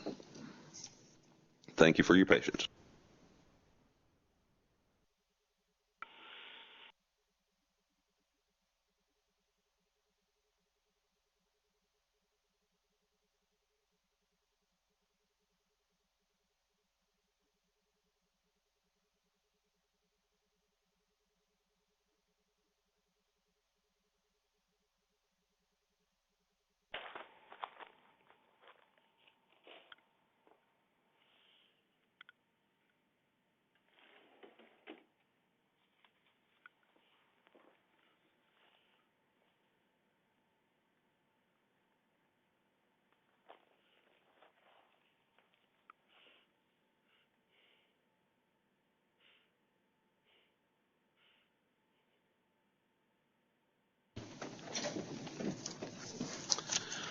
All right. Thank everyone on the line for holding, and I will need to reestablish a quorum at this point, and Commissioner Hyatt is present. Anthony, present. Murphy, present. Thank you. Thank you. We'll note once again that there is a quorum present, and Judge Pressler, do you have the list in front of you to I walk through do, the parties? thank you. I do, thank you. You may proceed. Thank you. All right, first on the list is Grayson Barnes for Staghorn Petroleum 2 LLC. Grayson has still stepped out of the room. I'm on the list as well, so do you want me to do mine, or do you want me to wait? And Yes, you're the next he one. has not made it back. All right, you're the second on the list, so you can go ahead. It's Ron Barnes for 4 Point Energy LLC. Yes, ma'am. I believe with the last statement that was made by Mr. Levinson, if I understood it correctly, that 4 Point is in agreement with the statement that was made, and that is that the commission has a limited jurisdiction, and the jurisdiction they have is over their own workings and rules and so forth. And so as far as being able to affect that by making the determination that waste is occurring would be a position that they could do whatever they wanted to do with their own rules and regulations. As far as the district court is concerned, it's a completely different jurisdiction, having jurisdiction over the leases themselves and the private rights of the parties that are affected. And as such, that order from the commission would not be definitive as to the decision that would be made in district court, but would simply be a good piece of evidence that the authority on regulation and whether waste is committed or not committed has ruled in its capacity within its jurisdiction that waste has occurred and is occurring, and therefore could be utilized in district court as a piece of information from the authority, but not as a definitive determination, because that jurisdiction would lie within the district court, but certainly utilized for that purpose. So I simply wanted to pony on that particular position is true of my client as well, that they believe it could be used for that. We still stand with our position that we're concerned and more than concerned about the notice. We're afraid we couldn't use it in district court if due process had not been met, simply because the response would be they may have an order, but they didn't have jurisdiction to issue it because due process was not followed, and therefore the parties would not be able to have made their statements that needed to be stated in this proceeding, therefore negating its use or value in district court. And that's what 4 Point is my client's position is in this particular cause. All right, thank you. And I would, this is Judge President Pressler, Barnes. And please, if I could interrupt, please. I failed to determine if the court reporter is back on the line. Please. Yes, sir, I'm here. Thank you. Okay. I've been here from the beginning. Thanks. And we are back on the record. Okay. Commissioner, I was going to suggest limiting remarks to 3 minutes each, if that's acceptable. Yes. All right. And I will keep the time. Hopefully I was within the 3 minutes. You absolutely were. Next is Grayson Barnes, Staghorn Petroleum 2 LLC. Thank you, Judge. Staghorn essentially has the same position as 4 Point here. Our concern is not the form of the issue that's been proposed. I think we're agreeable with that. It's just the jurisdiction with which the commission has to issue this order. Our concern is a lease cancellation suit occurs. We use this order should one issue, and the mineral owner didn't know about this hearing today, would have objected should they have known about it. Thus, the order doesn't really have any bearing in the district court. So simply would suggest same application on their own behalf as opposed to adopting a defective application as far as notice is concerned. Thank you. Thank you. Next, comments from Dale Cottingham, representing Long Point Minerals, LLC. Is Mr. Cottingham on the line? I am on the line, Your Honor. Thank you. For the record, my name is Dale Cottingham. I'm an attorney representing Long Point Minerals, LLC, which also includes an affiliate, Cherry Creek Minerals. Those two entities together have 5,809 oil and gas leases that have been negotiated with third parties. They're mineral owners, of course. My clients are. There are 180 operators that are operating on the leasehold for which those leases, lands those leases cover. As a mineral owner and a substantial mineral owner, Long Point and Cherry Creek do not oppose the finding by this commission in regard to specific circumstances that waste is occurring. And we believe the OCC has a statutory duty to prevent waste. However, we also believe that the present proceeding, as has been indicated by Mr. Barnes and Mr. Grayson, has a fundamental due process flaw. To save that flaw, or rather to be a fix for that flaw, it would seem that the OCC should institute a proceeding itself as opposed to this proceeding. With proper notice and in regard to specific factual findings in regard to specific oil production the OCC can issue a valid order, and we're in favor of the commission issuing a valid order. I do want to make one additional comment in regard to the Peppers case that Commissioner Anthony brought up. I do believe that it is controlling authority, and that the commission cannot delegate its responsibility in regard to finding of a waste. And anyway, as I look at the emergency order, it appears to me that that certainly is a possibility. Thank you, Your Honor. Thank you. Let me ask if Susan Conrad wanted to make any statement for the Oklahoma Corporation Commission. All right, seeing no comment. Next on the list is Miriam Sweeten, Kaiser Francis Oil Company. Ms. Sweeten, are you on the line?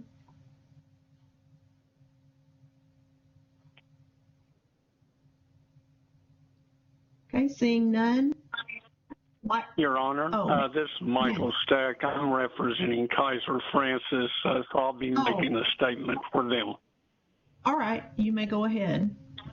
Oh, all right. Your Honor, this is Michael Stack, attorney representing Kaiser Francis Oil Company in both causes, and therefore I request any statement introduced in this cause just be incorporated and adopted in the other cause, the Oklahoma Energy Producer Clause. Good idea. As stated, As stated, I represent Kaiser Francis. When Kaiser Francis became aware of the applications filed by the Oklahoma Energy Producer Alliance and LPD Energy, and knowing of the problems occurring in Oklahoma, we put together a team consisting of Kaiser Francis in-house regulatory personnel, attorneys that represent Kaiser Francis in district court, and myself, who handles commission cases. Together, we reviewed and determined that there was oil and gas fluctuation, even with OPEC price cuts. Oil demand is continuing to decline, which has caused large, oversized supply-demand imbalance in our markets. And finally, the unforeseen and unprecedented virus.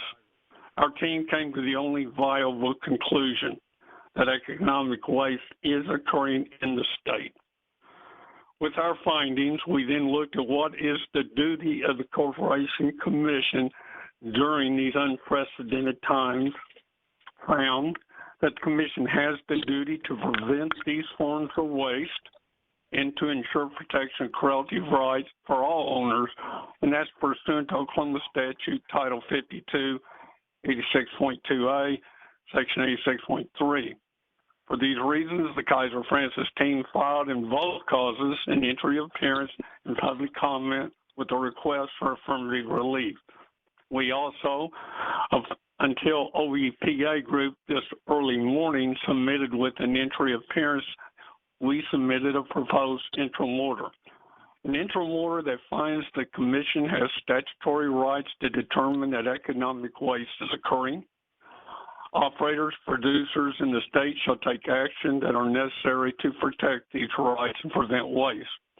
After a review of the OEPA proposed interim order that was submitted this morning about 2 in the morning, and the statements by all parties today, particular Commissioner Murphy's comments, which I have to agree with. The Kaiser Francis team then concludes that the OEPA interim order does essentially provide the type of relief required. Also note, our proposed interim order or the proposed interim order by OEPA does not request the Commission to demand operators to shut in a well or restrictions or curtailment. For these reasons set forth in our entry of appearance, public comments, and a review of the proposed interim order filed by the Oklahoma Energy Producers Alliance, Kaiser Francis supports the proposed interim order filed by the Oklahoma Energy Producers to be issued in both causes. With that, I want to say thank you to everyone. I appreciate everybody's comments. It's been very enlightening. Thank you. Thank you, Mr. Stack.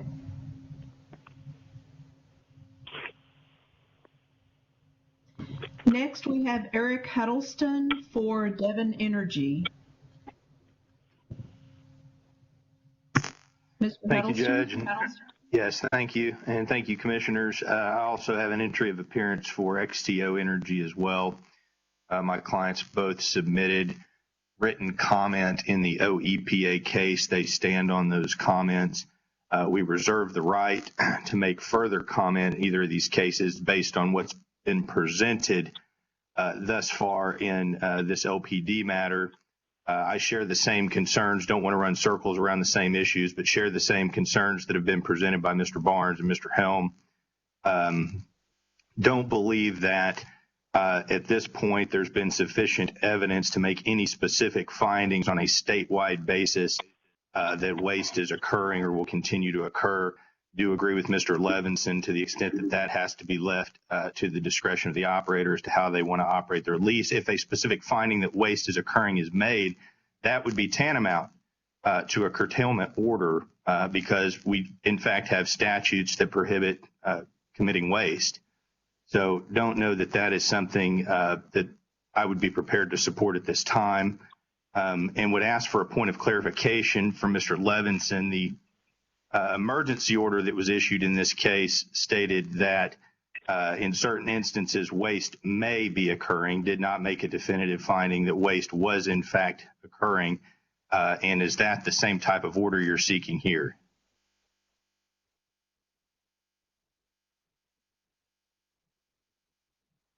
We can't hear Mr. Levinson, you're on mute.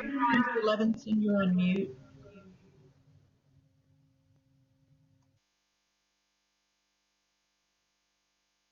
Got it?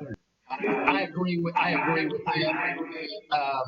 And it's on an operator basis, not on a statewide. Excuse me, Judge. Yes. Dot. Is anyone else getting the echo overlay? Yes. Okay. Yeah. It was making me where I could not. If anyone that is not speaking will mute your microphone. Thank you. Did you get that, Ms. Johnson? What Mr. Dropped Levinson? off. Mr. Levinson had said he was agreeing. I agree with him, and then it all went into echo land. So my apologies. He was agreeing. Oh, the last sentence I had is waste was in fact occurring at the same type of order. Is that the same type of order we're seeing here? And then he said, I have to agree with him. Excuse me. I think the court reporter is speaking. Mr. Levinson, we believe it has something to do with your. Are you on speaker?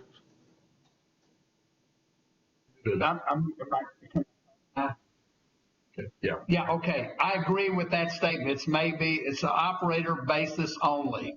You're exactly right. The clarification is proper. Okay. Thank you. Well, I appreciate that. With that, we'll reserve any further comment at this time.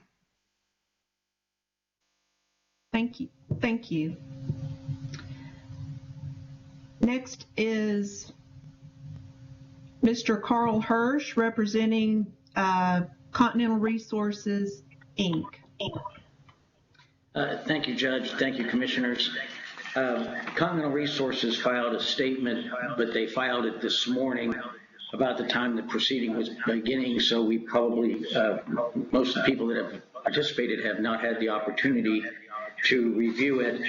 The only thing that I would like to point out for the purposes of the hearing today, and I know as this matter is taken under advisement, that all of the statements, including Continental's that was filed this morning, will be read and taken into consideration. The statement does state that as the largest producer in the state of Oklahoma, Continental Resources does not agree with the statements by the Petroleum Alliance of Oklahoma. So that they are not in agreement with the statements that have Mr. Hatfield supported. However, Continental Resources takes no position in favor or opposed to the application of LPD, and but believes the commission has jurisdiction to prevent waste where found necessary. Thank you. Thank you, Mr. Hirsch. Next, we have Gregory L. Mahaffey, attorney for Oventive Mid-Continent, Inc. Mr. Mahaffey, are you on the... Thank you, Judge Pressler. Can you hear me okay? Yes, we can. Go ahead. Okay, thank you. Oventive is just neutral and interested only in the LPD matter. They did file written comments in matter 2020-984, the OEPA application. And I think Oventive's going, they're one of the larger producers in the state of Oklahoma. They'll stand on those comments. And Ms. Shayloper's also on the phone as a representative of government relations, but I think unless there's some other issue that comes up, we're just going to, like Mr. Huddleston, we're reserving our right to, I guess, any comments depending on what else may be said. But otherwise, they stand on the comments that they filed in this case. And I think send a courtesy copy to each of the commissioners. Thank you. Thank you. All right, Commissioner Hyatt. Yes, Judge. Those are all of the attorneys who entered their appearances. And the rest will not, I didn't know if you wanted me to, the rest will be people on the list. Did you want them to make public comment or did you want them sworn? Are you looking at the parties list? Yes. There are a number of people who signed up for 986. Yes, I believe you're looking at Richard Parrish, Zach Taylor. No, let's see, let me look here.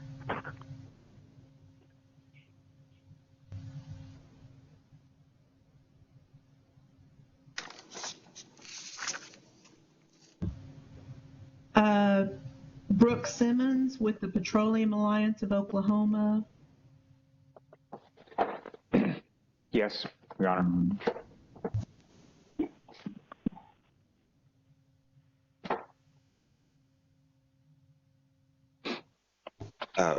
Okay. Your Honor, Judge Pressler, I do believe you're correct. We are through the parties that have asked to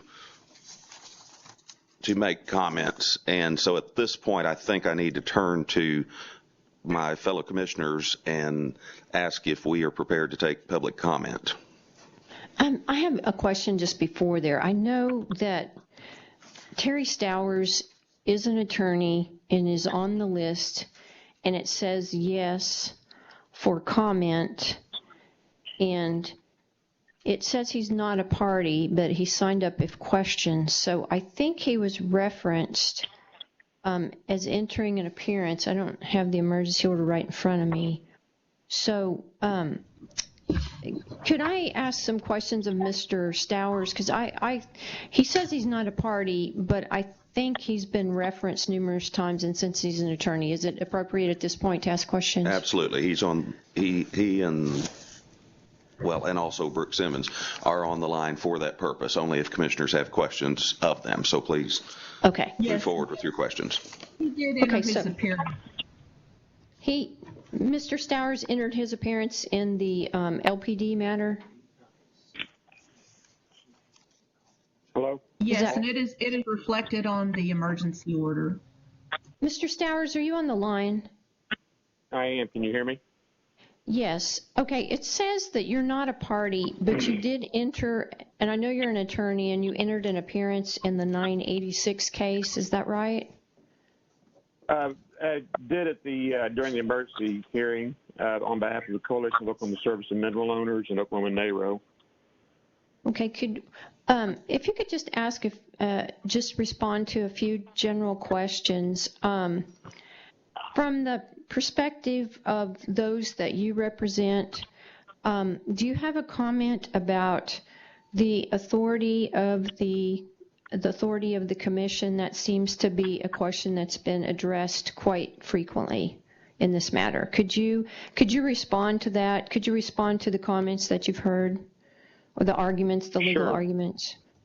Sure. With regard to the notice issue, I don't really want to get into the notice issue, but with regard to the issues on the case law concerning pro-rationing, et cetera, there is some concern there if this commission is going into the pro-rationing arena. With regard to the emergency order that was issued and what we're talking about as far as this interim order, I do agree with Mr. Levinson that this would be a permissive order. I do think that if this commission wants to get into determining whether or not waste is occurring, it's going to have to do that on an individual basis as opposed to a statewide broad basis. I think there's some real problems with the case law with regard to trying to make a determination on a broad basis. One comment that Commissioner Anthony made that I would agree with for sure is that if this commission finds there's waste occurring, it's not a matter of curtailment. It's a matter of shutting in the well. If waste is occurring because of the price, then even if you only sell 50% of the production, you're still committing waste on that 50%. And so that's a very slippery slope that if this commission were to find waste is occurring on a statewide basis, it would be my opinion that the result of that would be an order to shut in all production. I don't think that that's something that we want to get into, and particularly from the mineral owner standpoint, that's not something that we want to encourage. We don't like the prices, but that is a matter, I think, to be determined on a case-by-case basis. As this emergency or this application for LPD is concerned, I think the commission's interim order, and if that was to be perpetuated into the emergency order perpetuated into an interim order, if it was the same type of language, that would be a possible piece of evidence that an operator could look at to indicate that the current pricing is not a normal pricing environment if there was some lease cancellation cases. But I don't think it would be determinative in any respect as to that issue. I think that covers my questions, because I felt like if you were opposed that you would have indicated that to us. So I'm taking away that your appearance in the case and in the emergency order was that you were not thinking that the order didn't state that the commission was making a statewide finding of waste, and that it would go just to the issue of a factor in a potential lease cancellation suit, but not determinative. That's the way I'm understanding your position from what you've said. And that is correct. If the commission were inclined to be making a finding that waste was in fact occurring, such that it would be required to shut in wells, mandatory shut in of wells because of waste, we would have a strong objection to that, just on the grounds that that is a case-by-case determination, just like whether a well is capable of commercial production. You can't do that on a global basis. I think the case law also indicates that, well, first off, you'd have to follow your rule with regard to determining market demand to start with, and that we have a specific rule that determines that, the procedure you follow, and that's would have to be followed first, which is 16510-1-37. And then once you found, if you found what the market demand was, then I think it would require an analysis on at least a common source of supply by common source of supply under the case law, if not a determination on a well-by-well basis to some extent as to whether or not it was waste. Okay, but if I could just you're giving me a lot of information that wasn't really to my question, I think. So I guess my question is, I'm a lawyer, do you I'm think, sorry. yeah. My question is the emergency order or the interim order that's being requested, do you feel like based on the statements, not do you feel like, but do you believe that LPD is making a request for a statewide finding of waste? I do not. And so you're just seeing it again as an issue or a factor that could be used in a lease cancellation suit that would be in another place than this commission? I think it could be used as a defensive, a possible defensive factor, yes. Okay, thank you.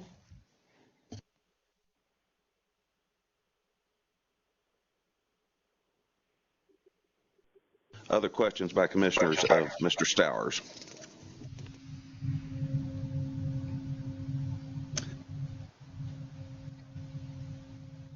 I see none. Judge Pressler. And back to Brooke Simmons. Are there... It does appear, Judge Pressler, I think I was mistaken earlier, it does appear to me that maybe Brooke Simmons has requested to make comments. Mr. Simmons, are you on the line? Would you speak to that? Mr. Chairman, I am on the line, and thank you very much for the opportunity to speak. The Petroleum Alliance of Oklahoma's comments have been referenced a few times here. The commissioners have had a chance to look them over. The only thing that I would like to say certainly is that it was the determination of our executive committee to oppose the emergency order, and that decision was overwhelming in its opposition. Now, certainly, anytime that you have an alliance as large and as deep as ours, with 1,300 members representing 84% of the crude oil and 75% of the natural gas produced in Oklahoma, you're going to have differences of opinion. And we respect those who have a fiduciary responsibility to their shareholders to take a different view and to express their First Amendment rights. So having said that, without unpacking it too much, I would just like to say that it is the Alliance's determination that the executive order is unnecessary and unadministrable in its current form. So what I would suggest is that the commissioners just take that as our position, and we thank you very much for the opportunity to participate.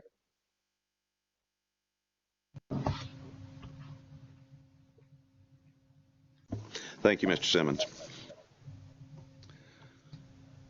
Judge Pressler, I think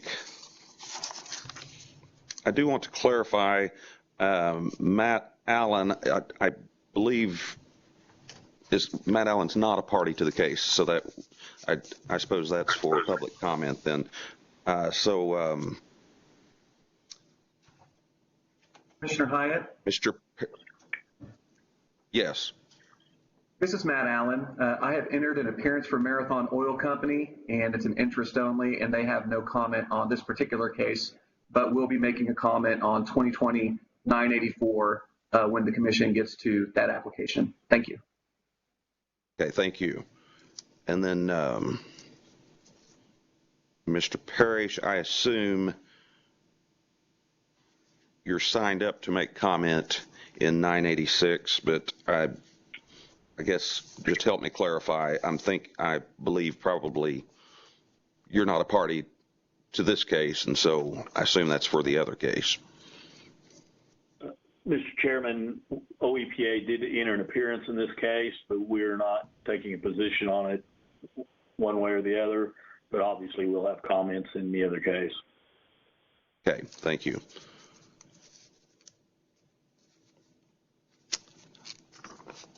I believe that, Judge Pressler, I believe that concludes the parties.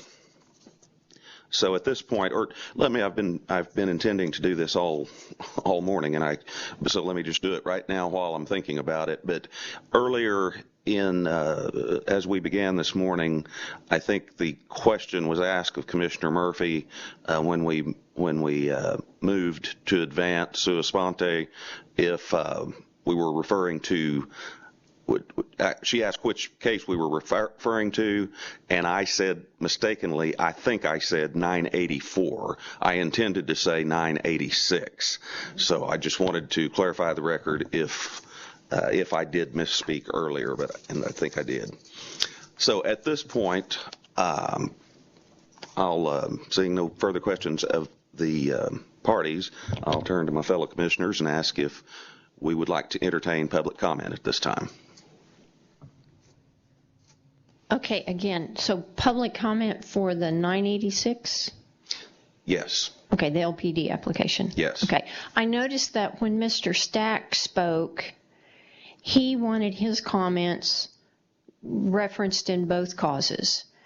And then I noticed some parties that spoke said they don't have any comments, like Mr. Allen said he didn't have any comments for the LPD case, but he had them for the OEPA case. So I guess I'm fine to take public comments for the 986. It kind of seems like we've done that a little bit because some of those speaking are not lawyers. Mr. Simmons, I don't think, is a lawyer. So however the other commissioners want to proceed, but it seems like we've covered a lot of ground, but I do see that there are some people that only want to make comments. Most of the ones I see have comments in the 984 case. That's correct, but I think there may be a few. I think we should allow the public comment, and the 3-minute rule would still apply.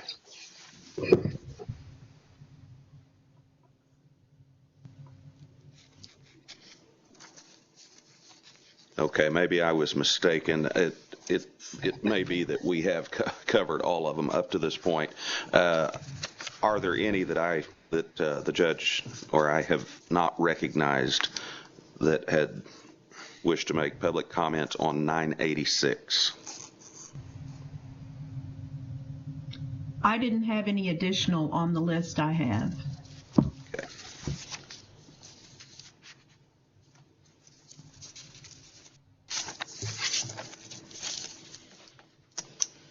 Okay. I think I see no public comment, no one wishing to make public comment. So at this time, I would just ask how the commissioners want to proceed in this matter. I'm assuming we will take it under advisement.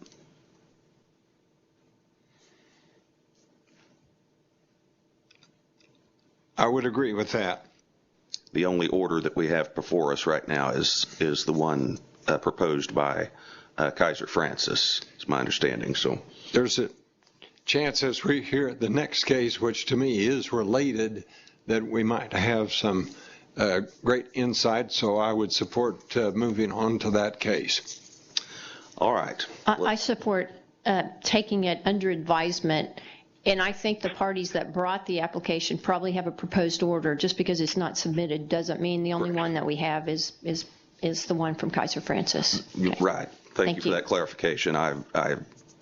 Yes, I'm sure they do have an order. I'm just was suggesting we do not have one before us here today. So, okay. We'll take that matter under advisement, and let's take just a brief let's take another 5-minute recess while we re-gear to begin the other case. All right, we'll go off the record, be in recess for 5 minutes.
All right. Thank everyone for staying with us today. We will move into the other item. I first need to reestablish a quorum. Commissioner Hyatt is present. Commissioner Anthony, present. Murphy, present. Thank you. And I need to establish, is the court reporter on the line? And we're back on the record. Yes, sir. Thank you. All right, just a couple of the housekeeping items for any of those that may not have been on the line first time, but if this teleconference or video conference is for some reason disconnected, we will reconvene in 30 minutes from the time of the disconnection. Again, we'll reconvene in 30 minutes of the time of the disconnection. If for some reason we are unable to establish connection during that 30 minutes, we will reconvene at 1:30.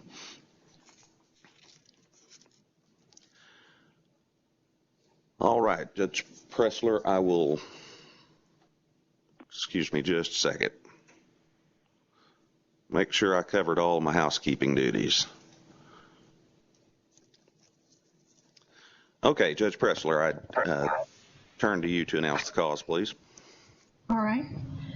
Yes, this is cause number CD 2020-000984, the application of Oklahoma Energy Producers Alliance et al., as reflected on the agenda, for determination that the waste of Oklahoma crude oil is occurring, a determination that there is not market demand at a price equivalent to the actual value of Oklahoma crude oil being taken, and by adjusting, modifying, amending, setting, or establishing allowables for production of Oklahoma crude oil, or providing for the pro-rationing of the production of Oklahoma crude oil, or the granting of such other relief as may be appropriate and necessary for the prevention of the waste of Oklahoma crude oil and the taking of Oklahoma crude oil at less than its actual value, on the application and motion to retain and set for hearing before the Corporation Commission en banc. On that motion, are there any? Oh, go ahead. No, please, go. No, I was just going to ask for, we have all the entries of appearance that have been filed, and if there is anyone that would like their entry of appearance entered in this cause, if you will email me, it's Jan, Jan.Pressler, Preslar, @occ.ok.gov. And also, we will go ahead and have the applicant announce their appearance. Applicant's counsel. Richard E. Parrish, appearing for the Oklahoma Energy Producers Alliance and for Keener Oil and Gas Company, Columbus Oil Company, Brown and Borelli, Inc., Cimarron Production Company, Inc., Cantrell Investments, LLC, Postwood Energy, LLC, GLM Energy, Inc., Tokeland Oil and Gas Corporation, Yes Petroleum, Inc., Singer Oil Company, and RKR Exploration, Inc.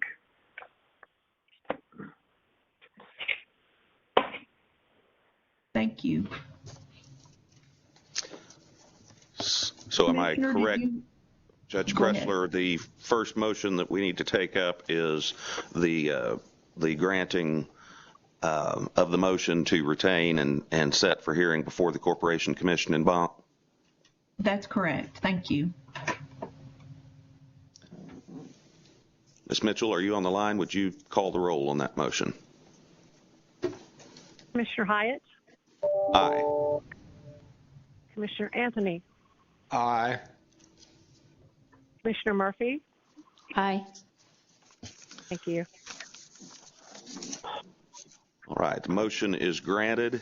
And again, on this case, and due to our circumstances of the way we're having together, if I would just ask the commissioners, in terms of appearances, I would ask the commissioners to take notice of the list that you have of all of those that have entered appearance. Judge Pressler, do I have any? Are they all on the list at this time? That is my understanding. Okay, and although I have not gotten any emails that were not on the list. But if we do get some, we'll make sure they're reflected in the order. Okay. Seeing no objections, we will admit that list of the entries of appearance. And so now we will turn to the applicant, and Mr. Parrish, I would ask you first to address notice. Thank you, Mr. Chairman, Vice Chairman Anthony, and Commissioner Murphy for the opportunity for us to present this application to the Commission today. With regards to notice, we believe notice is proper. It has been published in the Tulsa World and the Daily Oklahoman. Further, it's been given on gov delivery of this notice of this hearing today. We believe that is all that is required and is adequate pursuant to 52 OS Section 276. In particular, because this application is legislative in nature, it does not require specific notice to anyone and everyone that potentially might be impacted. It is in nature a legislative proceeding, just like rulemaking, like PUD applications and the like. Thank you, Mr. Parrish. Are there concerns of the commissioners about notice? Seeing no concerns, we will note that notice is proper. Mr. Parrish, you've notified us that you'll be presenting the case through statements and arguments, and so I would turn to you to present your case. Thank you, Mr. Chairman. We have provided the Commission with a list of the persons who are going to give comment statements today.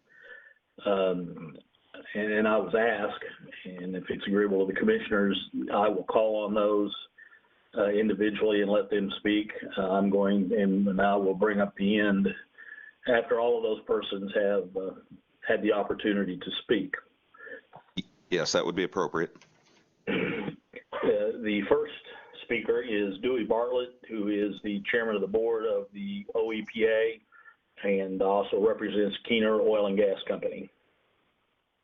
Dewey, if you could unmute your mic and provide your comments, please. Very good. Can you hear me? Yes, we can. You hear me? Okay, good.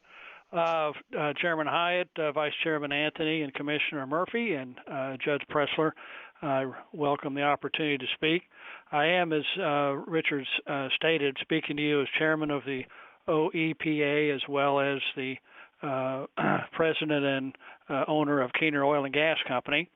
I also might give a few comments as my experience as former mayor of the great city of Tulsa regarding the economic decline that we had when during my first term as mayor. I do believe that a majority of our support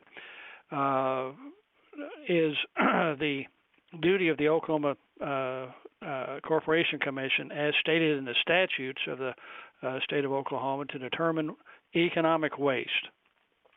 Also, that if a determination is made to consider means of alleviating that waste in manners that they see fit.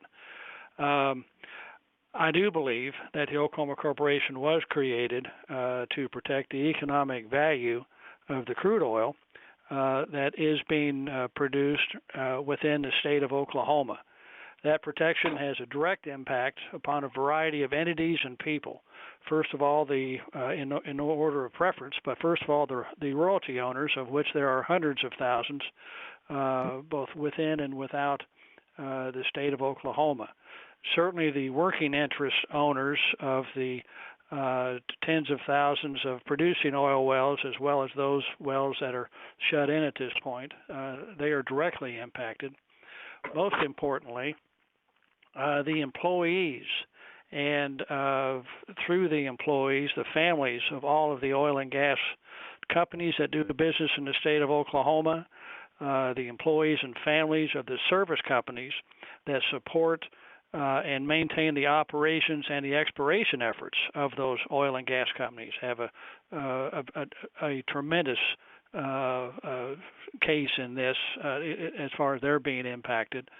Certainly the citizens of Oklahoma have a direct impact by virtue of the ownership of well over 1 million net acres of minerals that are now held under the responsibility of the Commissioners of the Land Office owned by the state of Oklahoma.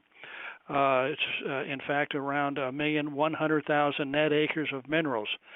The Commissioners of the Land Office also had the responsibility of managing over 100,000 net acres of minerals for the Oklahoma Wildlife Commission, as well as the University of Oklahoma, Oklahoma State University, and other similar groups. The low prices that are now being experienced is due to the non-free market actions of Russia, Saudi Arabia, and other producing or OPEC countries.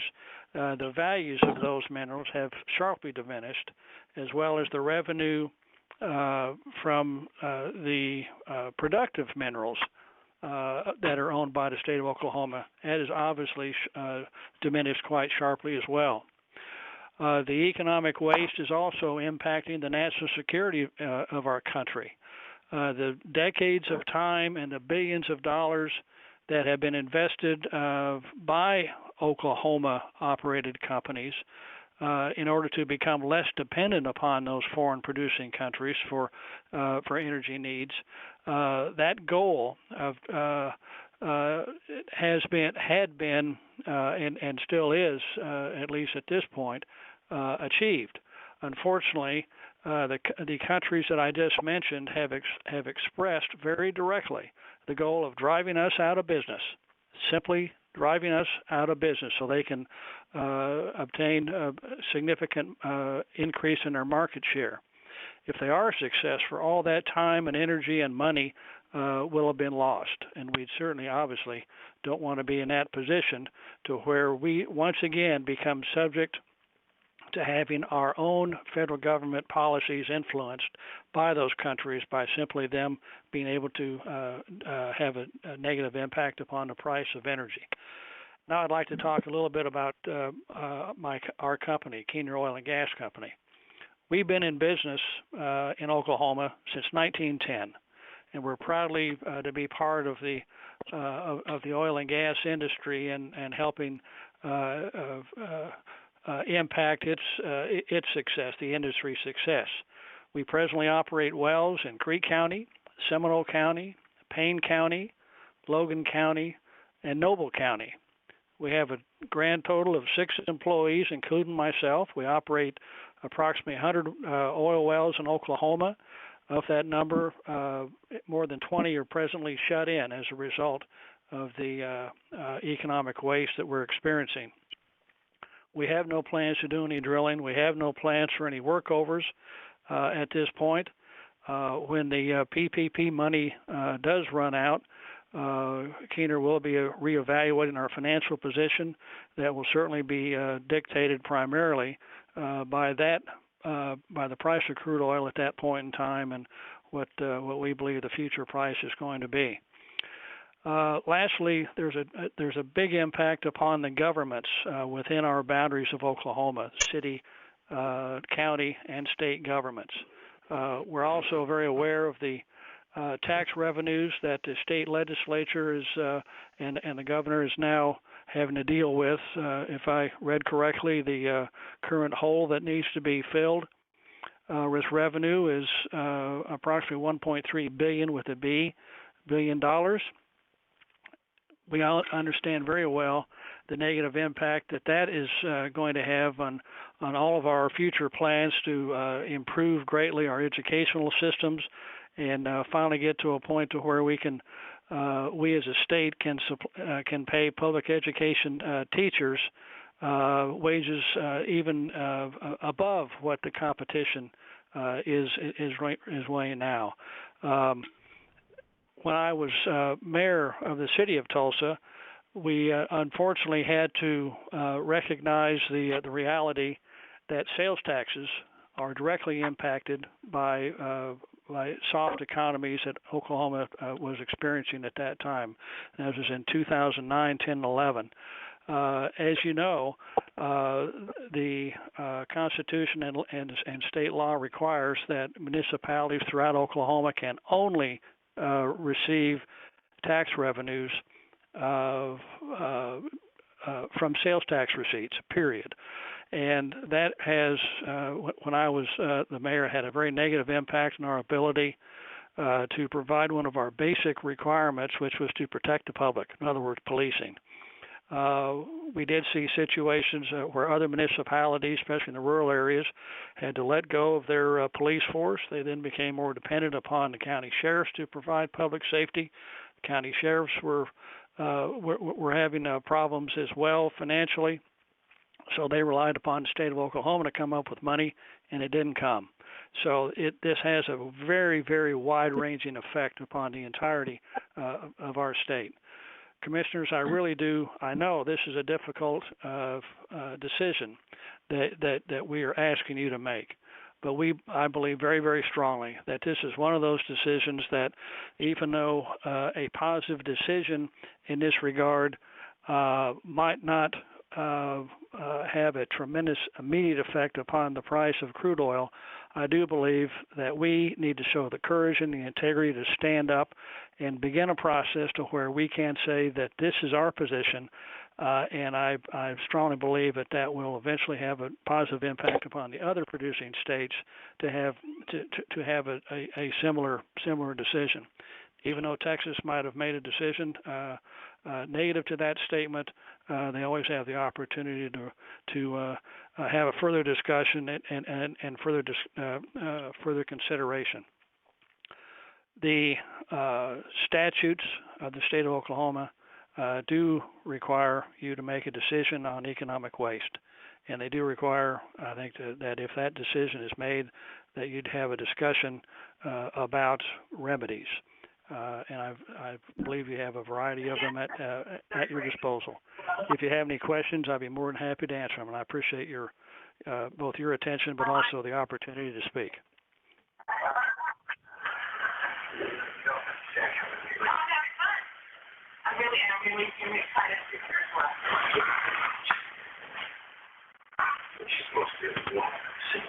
Please mute your phones.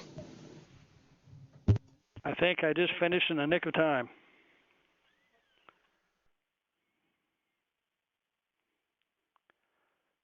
Mr. Chairman, that completes my statement.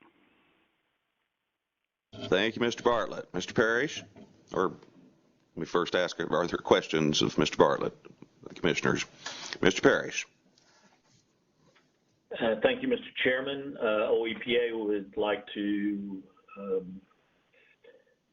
call Joe Warren next. Mr. Warren is a board member of OEPA and is a representative of Brown & Brelly, Inc. and Cimarron Production Company, Inc. and a number of other related entities. Mr. Warren, if you would unmute your phone and please provide your comments. Yes, if the commissioners please. My name's Joe Warren, and as Mr. Perry stated, I'm a principal in, among other entities, Cimarron Production Company and Brown & Brelly, Inc., which are applicants in this matter. I would just like to state, the commissioners have heard a lot of testimony this morning regarding economic waste, and as that, of course, applies to individual wells, it's been pointed out, that each well is unique in terms of its cost of production and relative to the revenues it produces. And there's been discussion that the volatility in the published price for West Texas Intermediate is evidence of the turmoil in our markets. I would like to point out, however, that for the vast majority of Oklahoma producers, West Texas Intermediate is not the price that we actually receive. In the case of our companies, and I think probably a majority of the producers in the state, they are paid based on the weighted average monthly price of West Texas Intermediate. And in our case, it is that price less $12.50 under our current contracts, taking today's price and netting down what we would receive after taxes and royalties, which generally amount to approximately 25% of our revenues, we would be receiving single digits as a net price for our oil. And, Brown & Borelli and Cimarron, we operate stripper wells, which have been around a long time. We've had those wells further damaged and destroyed by over 70 frac hits from horizontal wells, which has further reduced our production and increased our costs. Many of our wells cannot produce economically if we sell at single-digit prices. The commission also, I believe, in addition to preventing economic waste, if I'm not mistaken, the statutes require that oil not be sold at a price that is less than its true value. I have heard that a true value would be determined by an analysis of the value of its individual constituents, which is an analysis that's beyond my expertise. However, I would point out that the price, the West Texas Intermediate price, actually went negative last month. I think that in itself is prima facie evidence that oil is being sold in many instances at less than its value. I think that's further supported by the fact that a number of large companies up around Cushing are currently setting hundreds of frac tanks for the storage of hundreds of thousands of barrels of crude oil in order to take settlement of contracts that those parties purchased at a negative price. And, like I say, I think that is just about as good an evidence as you would ever want to get that Oklahoma oil production is exceeding the demand for Oklahoma oil. Oil is a global market and a national market, but it is also a local market. And in Oklahoma, we have more oil than we have demand. And it is being sold in many, many instances at less than its true value. And I would simply ask that the commission consider exercising their statutory duty and power to, prevent waste and to prevent this dumping of Oklahoma oil production, and consider prorating and taking a stance on proration of oil in this state. Thank you, Commissioners, and I'll be happy to answer any questions. I see no questions.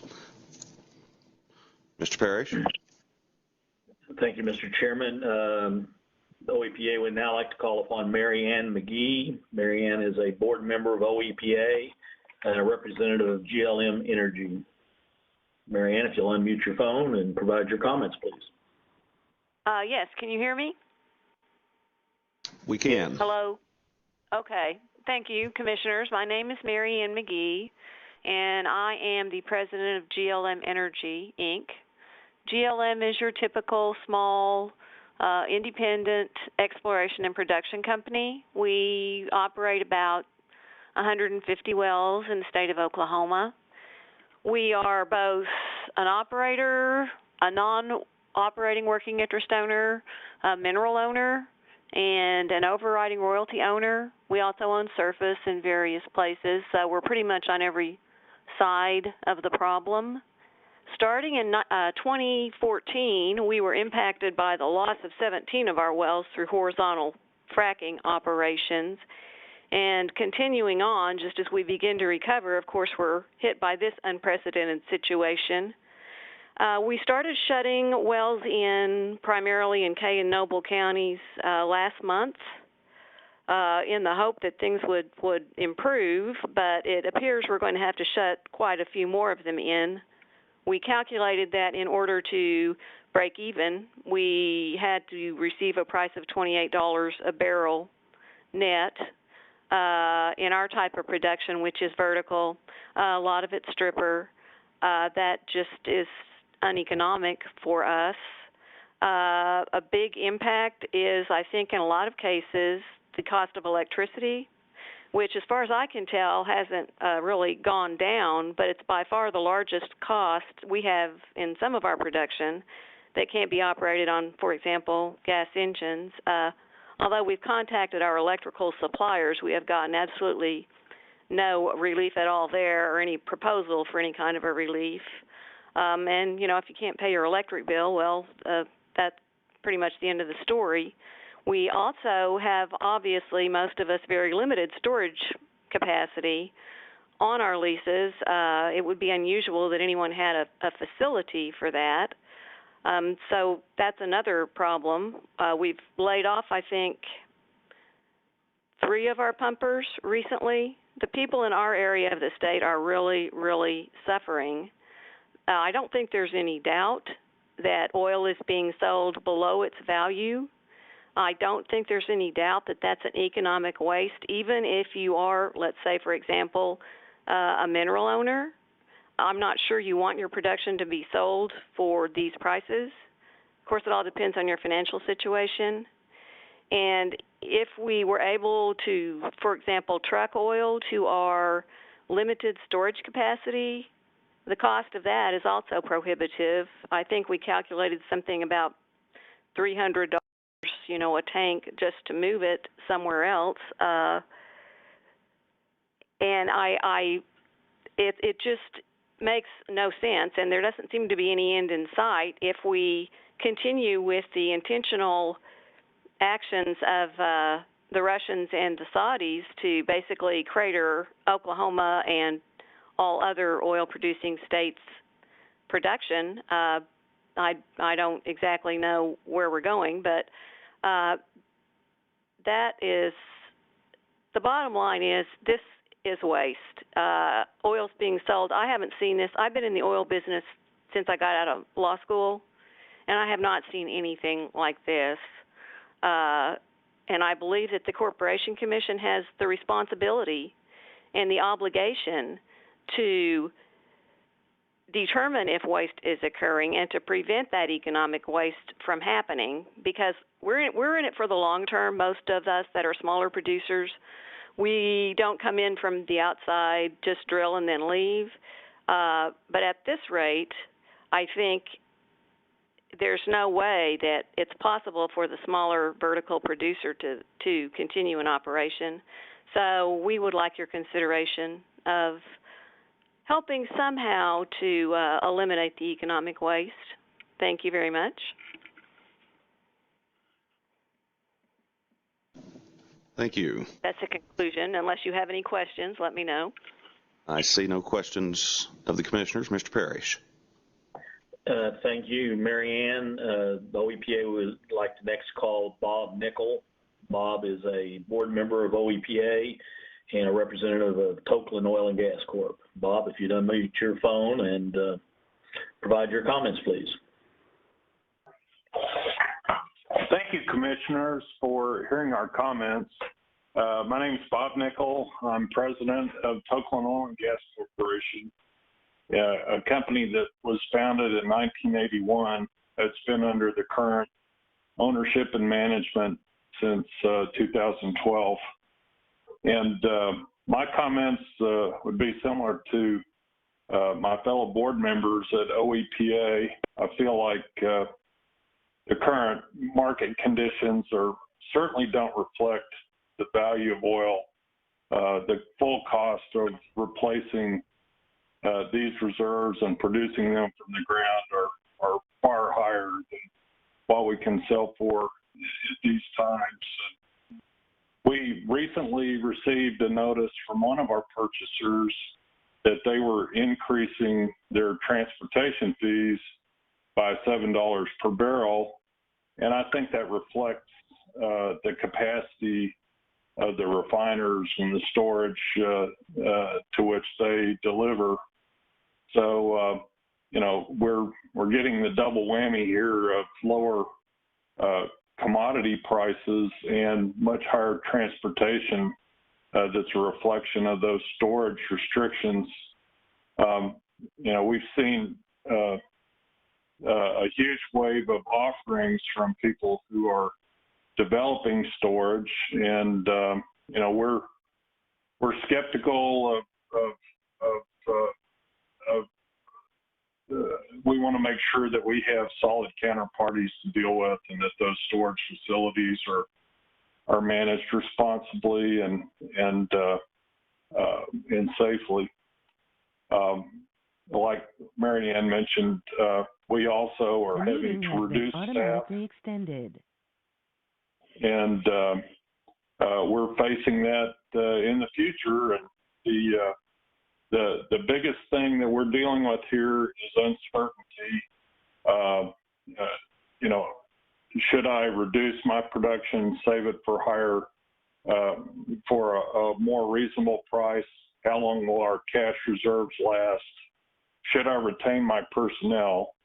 And the build of supply that's resulted from U.S. production, international imports, and then the destruction of demand from COVID-19 has just come at us from all directions. The federal government's gone to great lengths to try to reassure financial markets in this environment, and we had asked for the commission to provide some reassurance that it's going to intervene when market forces are no longer prevalent. So those are my comments. Thank you. Thank you, Mr. Nickel. I see no questions of the commissioners. Mr. Parrish. Thank you, Bob. OEPA next calls upon Darlene Wallace. Darlene is a board member of OEPA and the owner-manager of Columbus Oil Company. Darlene, if you'd unmute your phone and provide your comments, please. First, I'd like to thank the commissioners to give us the opportunity to talk and speak about our issues. This is Darlene Wallace. I actually own 3 companies. I'm the owner-manager of all of them. One is Columbus Oil Company, which is a operations company. I operate 28 wells with 13 partners. I also operate Wallace Holdings, which has all of our non-operated wells in. That is a family-owned with myself, my daughter, and my grandchildren. And then we have Saunders Wallace, which is a nice royalty company. It is also family operated and owned by myself, my daughter. And it is a mineral company. It has royalties and overriding royalties. And during this time of downturn of oil prices and COVID-19, which has helped make it even worse, I have shut in most of my wells, which are all but 2 are stripper wells. They have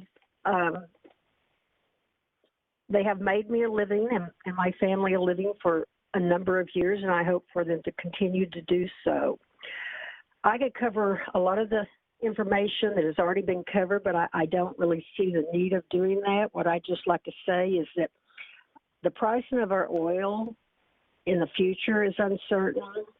I have been informed by my purchaser that storage is uncertain and they may not take my oil.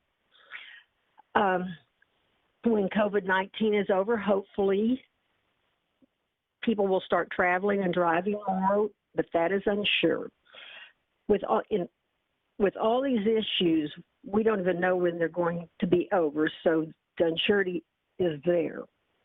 What we need is to have economic waste established so that we are protected if we have our leases closed down. Now, I have closed a lot of, most of my wells down, and 4 pumpers have lost their jobs. My biggest issue is if we don't establish economic waste, if I close my wells down until this issue, all these issues are over with, there is a possibility of me getting top leased, or losing my leases and my wells. If economic waste is established, that gives me protection to a great degree that can't happen. So I think that the commission has the ability to do it in how they see it necessary, and doing it on a operator by operator basis would work for me. I think that there are people out there who need the cash flow. I have cut back over the last 3 years that I'm just barely eking by, but I cannot stay in business if I continue to lose money. And I thank you very much for your time, and thank you for taking this issue in consideration.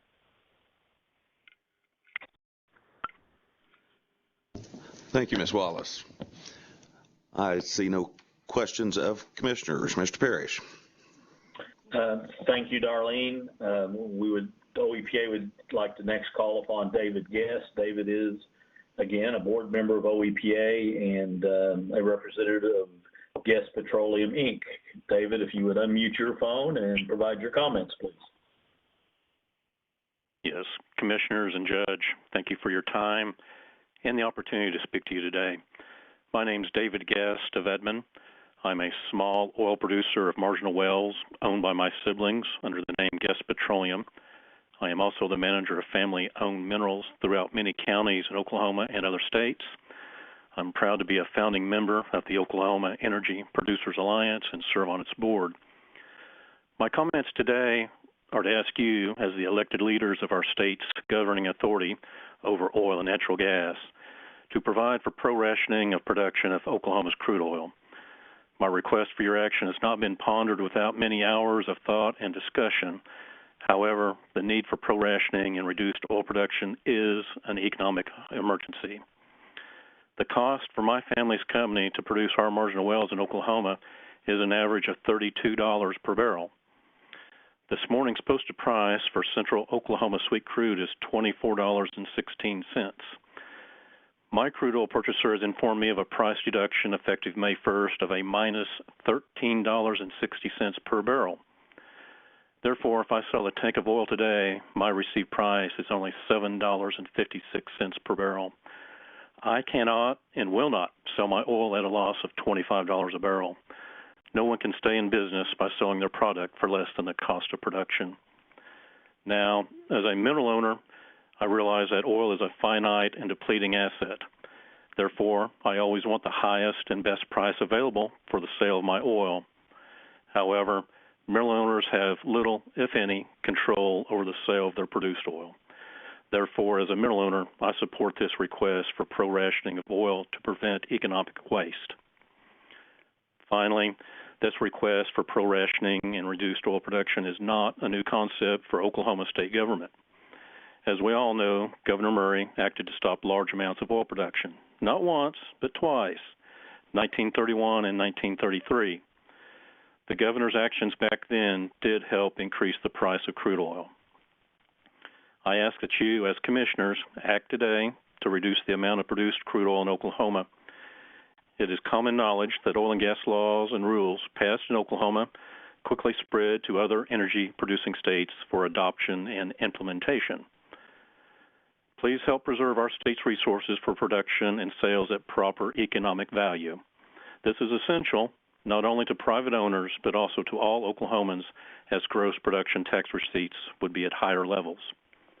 Again, I ask you to act to protect our economic resources in Oklahoma by enacting effective pro-rationing and oil allowables. I thank you for your time and attention today.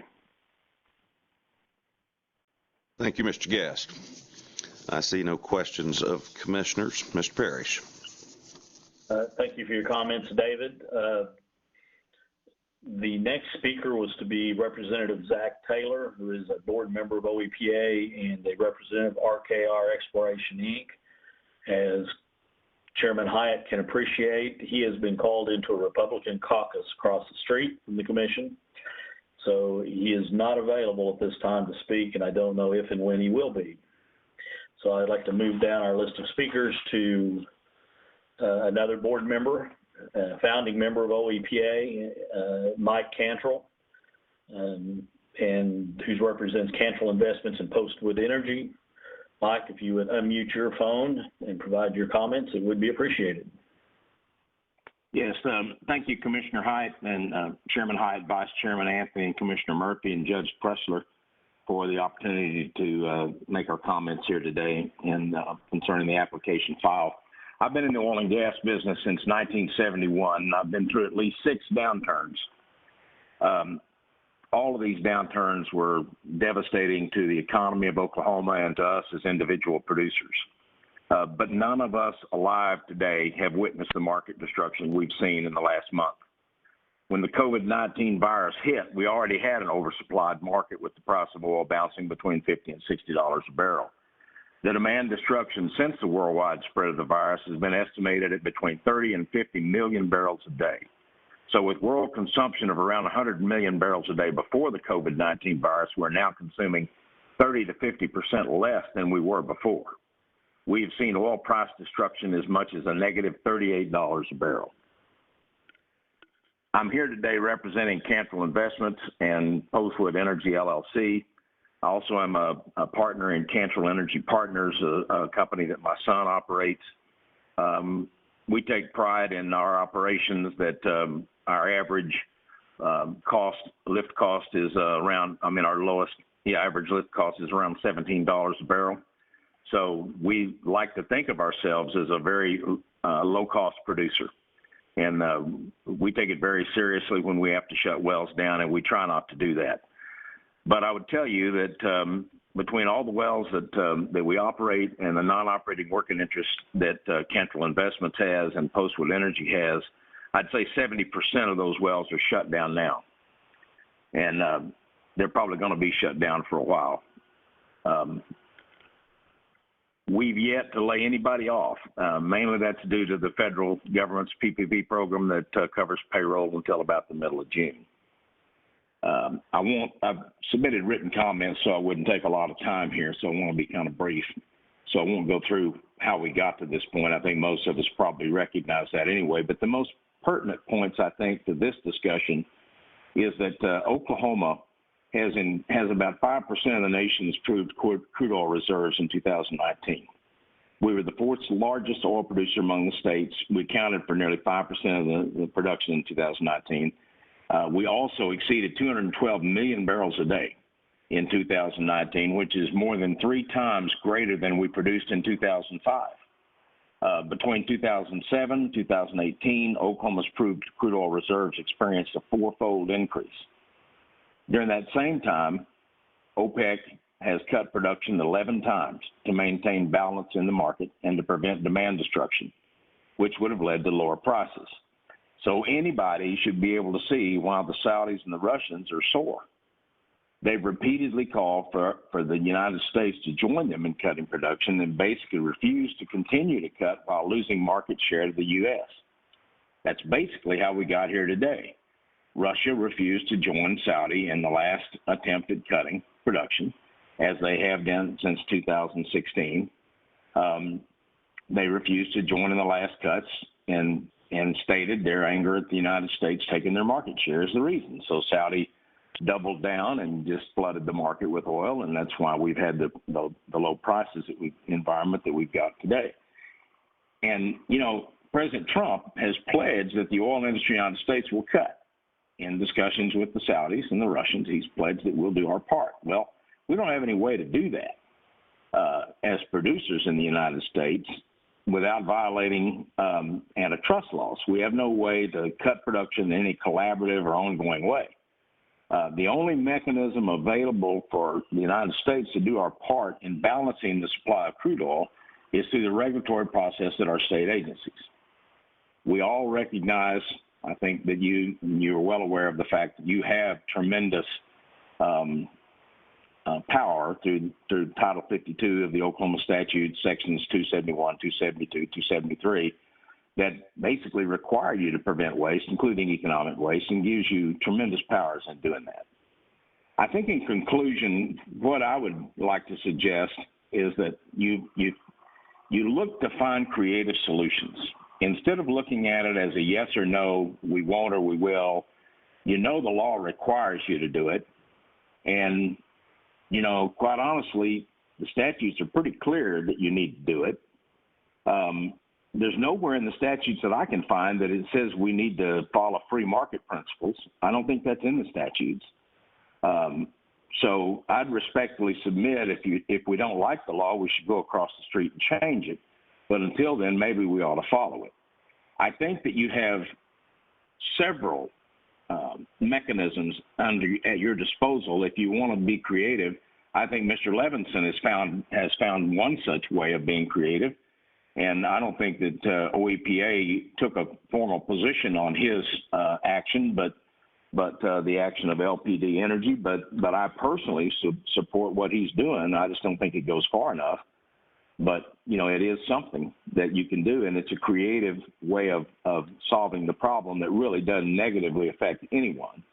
And so we would think that there would be other creative ways that you could find under your considerable powers of pro-rationing and your power of setting allowables. You could set economic waste at a certain production level that would be reasonable. Then you could review it similar times. There are a lot of creative steps you could take to address this action. So I really appreciate your time here today and would appreciate you giving some significant thought to what you could do at this time in our, not only the worst calamity this oil and gas industry in Oklahoma has faced in our lifetimes, but probably the worst calamity our state is going to face financially and economically in our lifetimes. Thank you very much.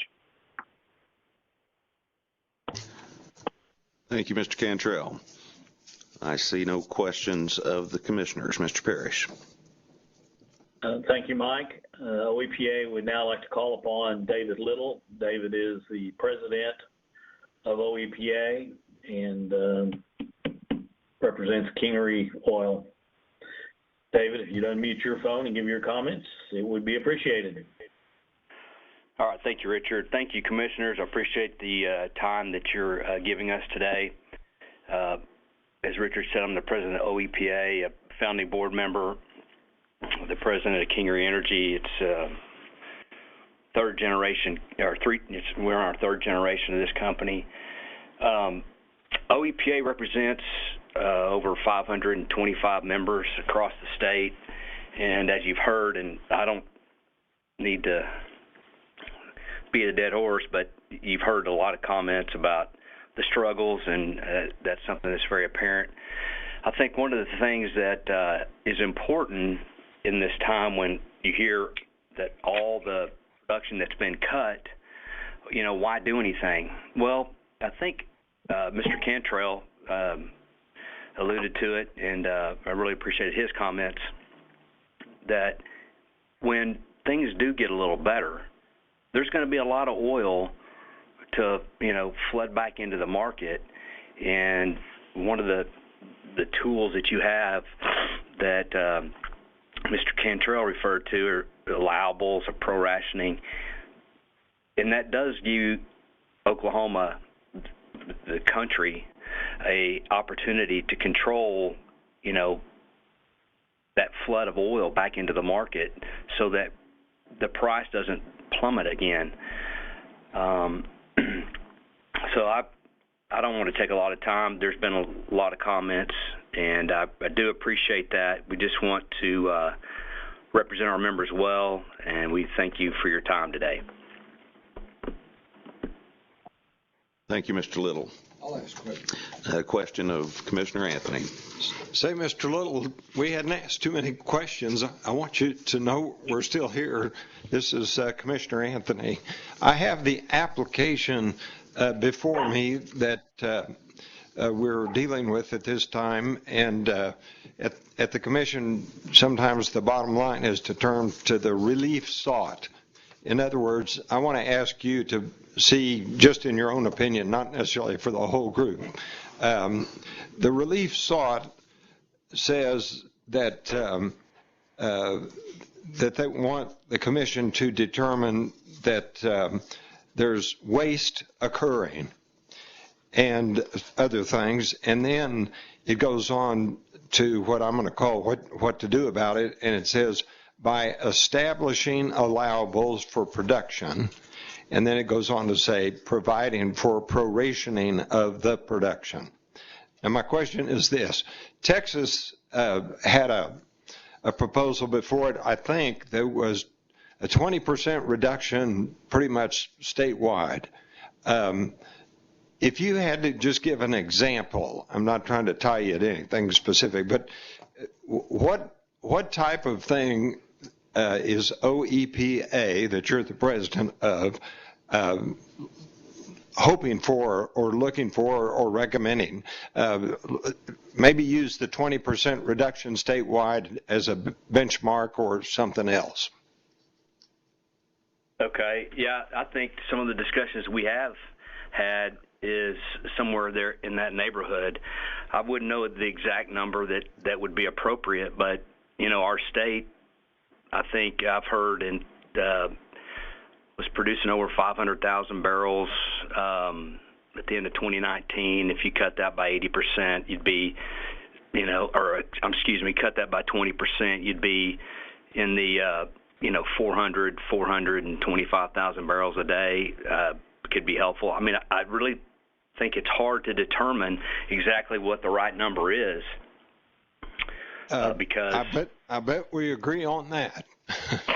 Well, I think we can all agree too. It's not an easy answer. As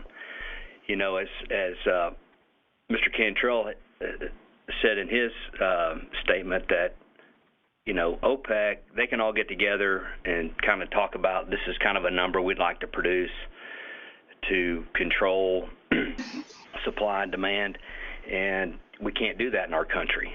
So we have to look to our governmental authority to help with that solution so that we don't break the law and end up in jail. And I think that's what we're asking for, is help in that area. Yeah, I kind of wish you hadn't mentioned that last part, because I've had other people tell me that if companies come together, a combination and restraint of trade violate the antitrust laws, what would happen if they just talked the forum, and then somebody said, Bob, you might get named in the suit as well. But I don't want to get off the point. You were very helpful in discussing the specific, and thank you for participating.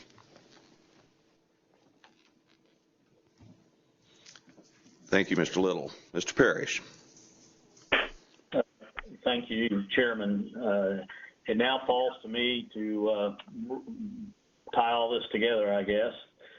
You've heard from a lot of people, several people who are much smarter than I am regarding the industry.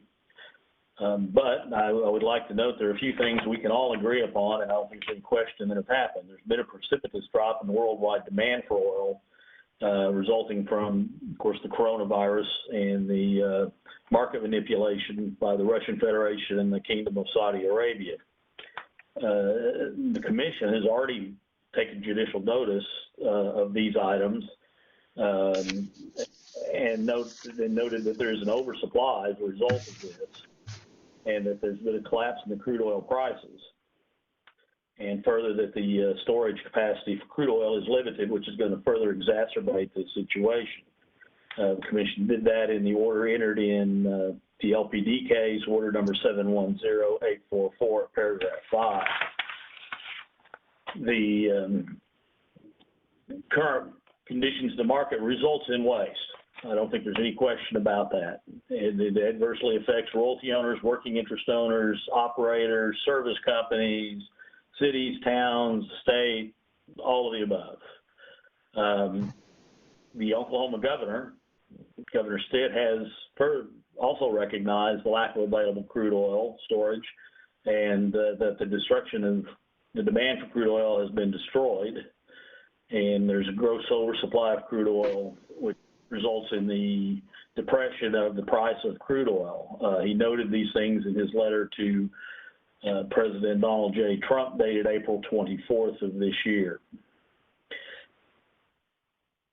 If we look beyond those circumstances, which I think are self-evident and no one questions, then we have to look at the statutory framework and regulatory framework in Oklahoma.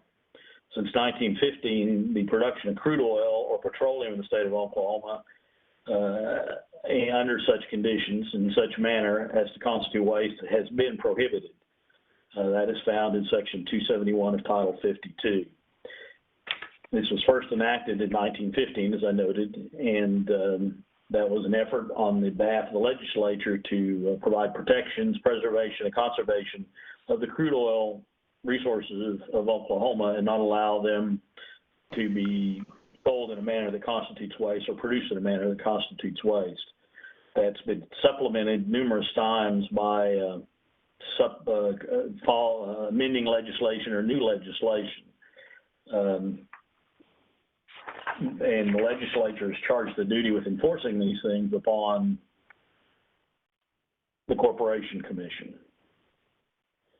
As we stated, the legislature clearly prohibits the waste of crude oil. If we look at the definition of crude oil, the definition of waste, it includes the taking of oil or petroleum at a time when there is not a market demand, therefore, a well price equivalent to the actual value of such crude oil or petroleum is prohibited. I will come back to that here a little later. It also provides and defines waste as being or including economic waste, which you've heard discussions to that, and there is case law, but basically economic waste is any circumstance in which you are being required or producing oil when the costs exceed the price. And further, waste includes actions that are incidental to the production of crude oil and petroleum in excess of transportation or marketing facilities. I think it's important to note that we believe that not only does the Commission have the authority, but it has the duty and obligation to prevent the waste of crude oil. This is noted in several court cases, but in more particularly, the statutes clearly set forth at 86.2 that the Corporation Commission shall have authority and is charged with the duty to make such rules, regulations, and orders. So not only does the Commission have the authority to do it, it's charged with the duty of taking action when waste is occurring. I think the threshold question, or one of the threshold questions that has to be answered, is market demand imbalances. Well, there's clear and strong evidence that market imbalances are currently occurring. And that includes the economic waste or results in the economic waste, oil having to be sold at prices below the cost of producing that oil. You've heard from a number of representatives about the economic losses that they are currently suffering, not only as working interest owners, operators, but as royalty owners.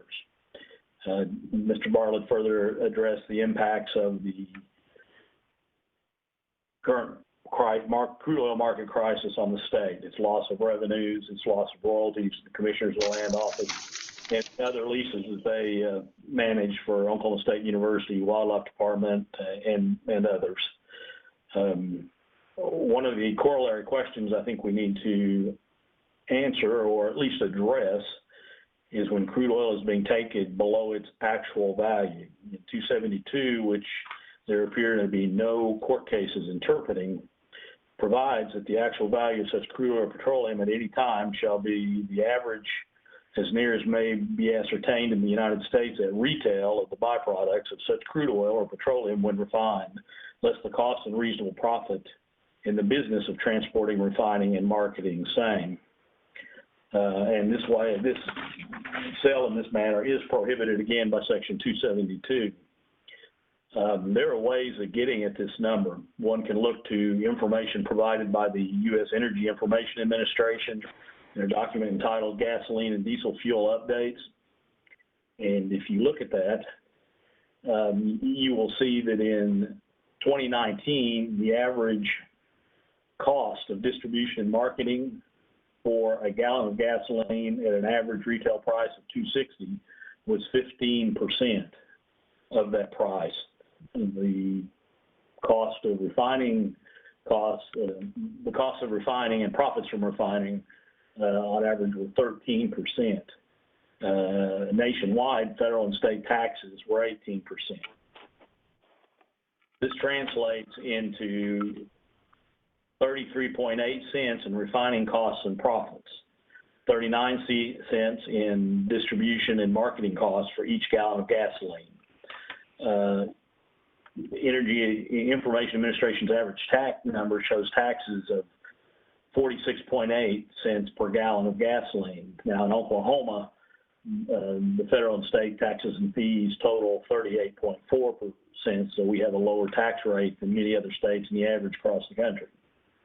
If you were to take a price of $1.39 per gallon, this happens to be the price that has been prevalent 2 miles from my house where I typically buy gasoline either to 7-Eleven or an on-Q, the price has been $1.39 for the majority of the last month.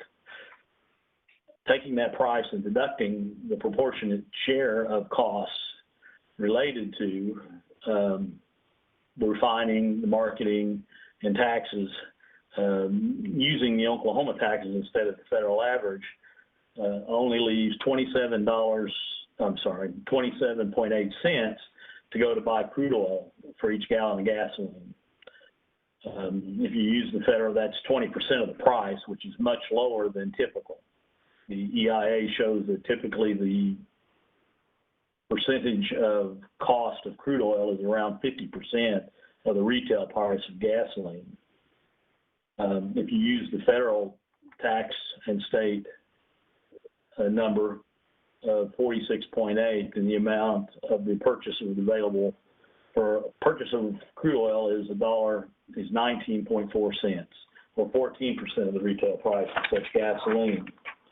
Assuming for now that the cost of and pricing for other products will be similar, that equates to somewhere between $6.11 and $8.76 available to purchase crude oil for a gallon of gasoline on a crude oil barrel basis after deducting roughly 75% for royalty, taxes, and other required fees.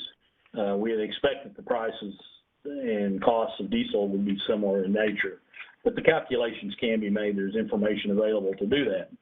So as you can see, if you use the definition of actual value and begin those calculations, the money available to purchase crude oil is very, very low. I think we next need to look at the tools that are available to the Commission to deal with the issues that have been raised.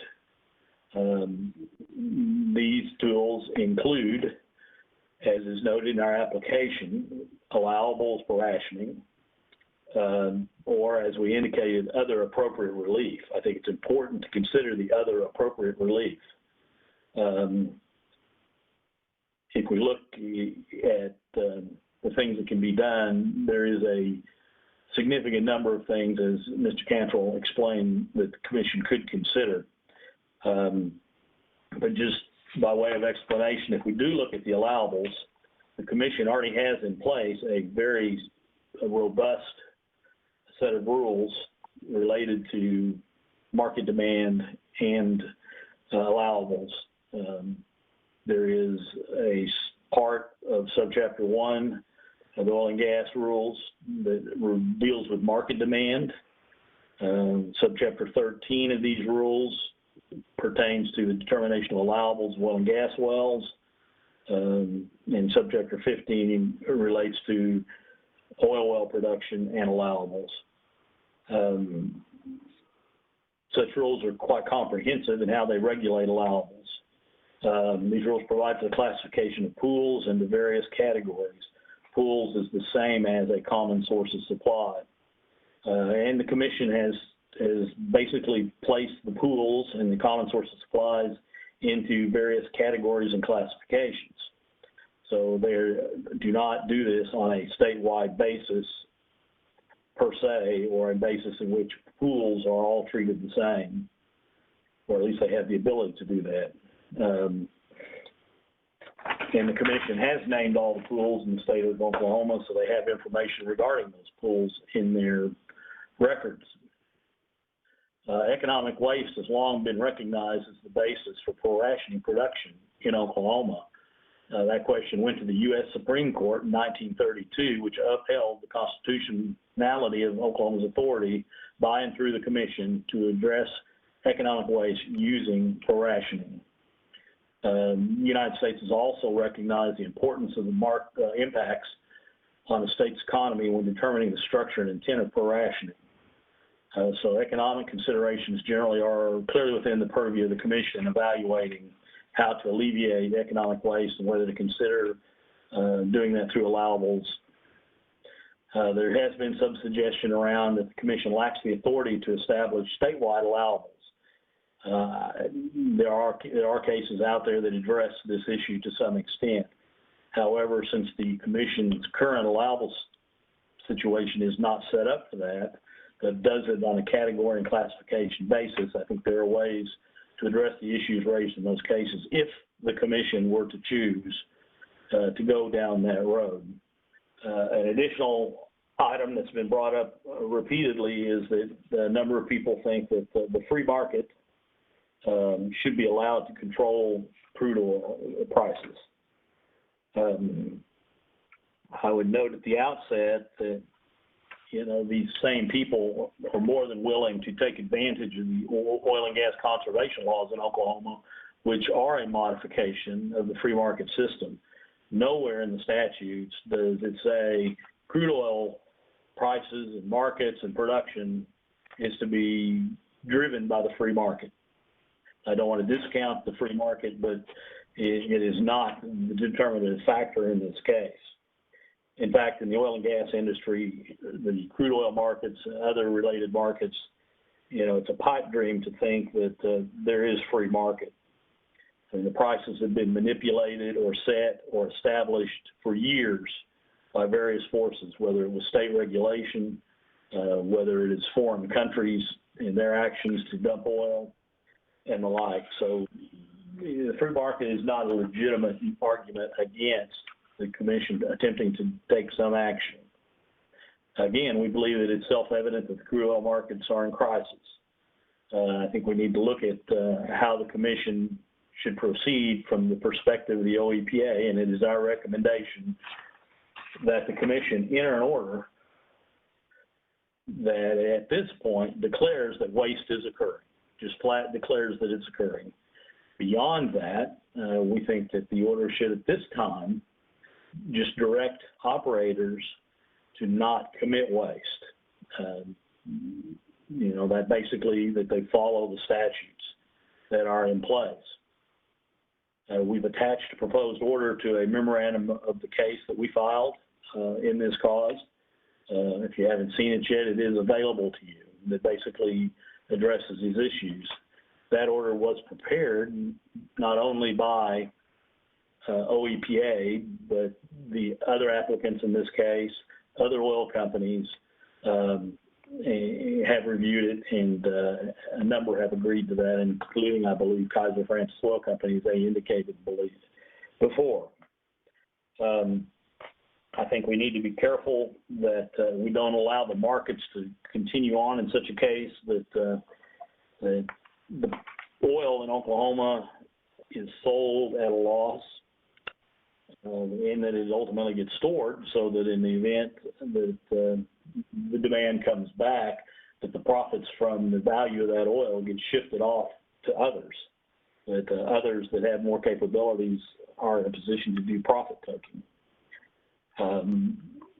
Anyway, that is the recommendation of the OEPA, we are not recommending an adjustment of allowables or pro-rationing at this time. We would ask that the order be made an interim order and that it be re-reviewed periodically in about a 30-day period, so that the commission and the industry can continue to work in addressing this crisis, and also to give the commission time to monitor and evaluate the conditions in the market as they evolve. This is an unprecedented situation. So I don't think any of us can predict what will happen in the next 30 days. So we don't want to do something that we can't undo, so to speak. And I think we should proceed in a clear manner, but in a cautious manner, so that we can address the evolving situation in the crude oil markets as they evolve. So we would provide for the commission to evaluate those things and take the opportunity to implement or revoke further actions or remedies as the situation requires, as the crisis either abates or gets worse. And that concludes my remarks. Yeah, I'm sure you only have one question to me, just like Mr. Little. So. Thank you, Mr. Parrish. Commissioner questions of Mr. Parrish. Mr. Parrish, I just want to make sure, I know that Commissioner Anthony asked you at the outset about the relief that was requested in your application. Are you now asking for something different than you actually filed in your application?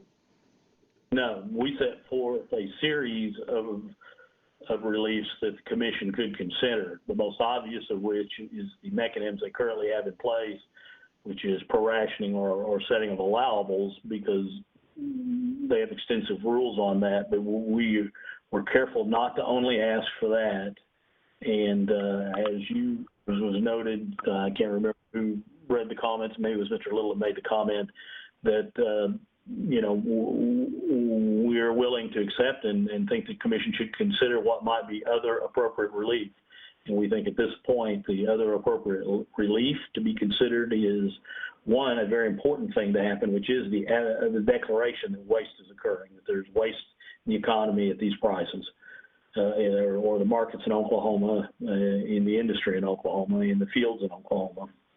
And secondly, that the parties are directed that they shall not commit waste, and then leaving the door open for the commission to continue to evaluate and monitor this with those in the industry in case there is a different relief that needs to be entered, in 30 days, 60 days. Clearly at this point, we do not want an absolute remedy slashed across the industry that may do more harm than good without a careful evaluation of that. So are you asking us, I think I'm clear, the other application did not ask us to make a statewide finding of waste. I understand that you're asking us to make a statewide finding of waste. So my question would be, what is the evidence put in the record that establishes that? Are you just asking us to take judicial notice of a wide assortment of things, or take the public comment, which typically in legislative matters is not considered evidence? So what is the evidence to support the finding of statewide waste?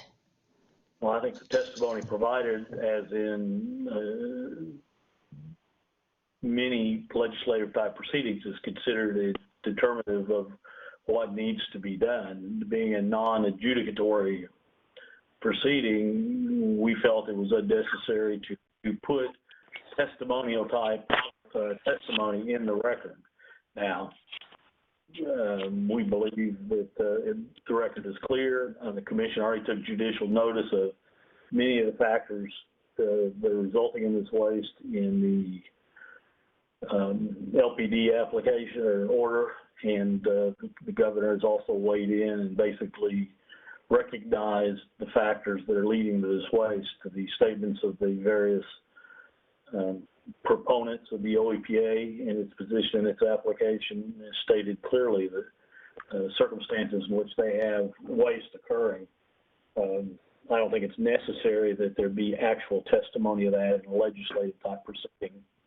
Okay, I think, Mr. Parrish, I think you've answered my question. I guess you keep comparing it to a public utility application, but those are legislative too, and there is testimony, and people are afforded the opportunity to do cross-examination. So you keep referring to legislative, but I'm just not understanding the testimony, and I won't belabor it anymore. I think what you're asking is for us to take in the public comments as testimony, which would really be unsworn public comment.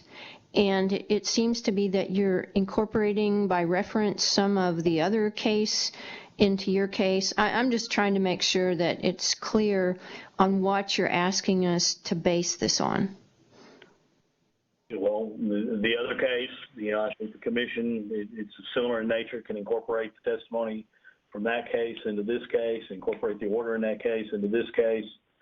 And as I noted, legislative rulemaking is also legislative, and it is very unusual that testimony be entered in a rulemaking proceeding, and this is in the nature of that also. Okay, I appreciate your opinions on that. Just two other questions.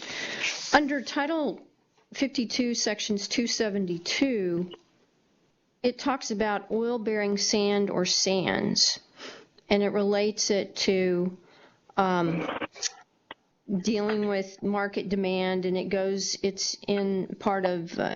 along in 271, 273, but it seems like the legislature specifically singled out sand or sands and not really all common source supply. So are you saying that you're not incorporating 272, or how do you reconcile 272 with what you're asking?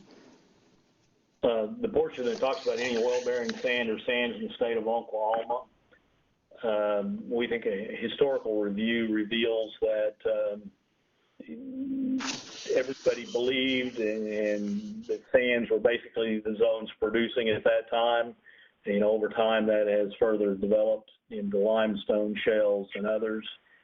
We think that judicial construction of that will allow, if it were to get to that, and we think the commission has the power to basically address that if it were to move forward under Section 272. 273, of course, also addresses the issues of transportation, marketing facilities, and market demands, which are not limited in nature to sands. And so we think that effectively you can combine or read all these together and come up with a conclusion that the commission has the power and authority, if not duty and obligation, to address these issues broadly. Okay, I take it that that's your opinion, and I understand that it's an older statute, but it's never been changed. And then my last question goes to, do you think that the commission needs to follow 165-10-1-37 for dealing with market demand? Yes, I think the commission needs to follow its current statutes on market demand, allowables, etc. I mean, not statutes, but rules. Okay, you're not asking us to do anything with that in your application. Is that what you're saying? It's up to the commission what they do, but it would be basically a rule that has been promulgated pursuant to these statutory sections, and to the extent that the commission wishes to consider that and proceed on that basis, we support that and think that they have the ability to do so. Okay, thank you.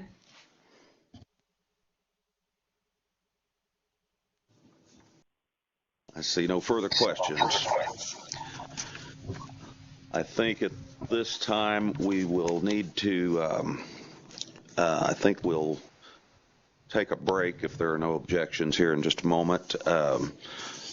But when we come back, then we'll move to the attorneys of record, if that's okay with you, Judge Pressler. But before we take the break, I want to note that, or I want to ask my fellow commissioners if the documents that have been filed, the comments that have been filed before us, and we have the list, although the list I know is missing one, well, that will be added. That was the Petroleum Alliance comments, but ask that that be admitted into the record. I might ask a question. I heard reference made to the letter that the governor sent to the White House, and then I quickly tried to look over what was on the website and didn't find it. Could I just add that if that isn't a part of what has been put into the public record, that it be included also? I have no objection. Reference. If I might address that, it was filed, so it should be there. So I think there are maybe several comments that have been filed with the court clerk that didn't make it onto the list. And I would suggest that all of those be incorporated. Yes. Okay. Anything that has been filed. Thank you. Will be added. Clarification. It's just at this time I only know of one that's missing, but I suspect there are more than one. All right. Saying no objection, those documents will be admitted. Let's take a 15-minute break. 20. A 20-minute break. Does anyone say 25? No. All right, let's take a 20-minute break. That'll give everyone a chance to stretch their legs and get a Dr. Pepper and some cheese crackers. And we'll go off the record. Okay.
Yeah, there's like, if you open the garage door, there's like a big box of it from Costco.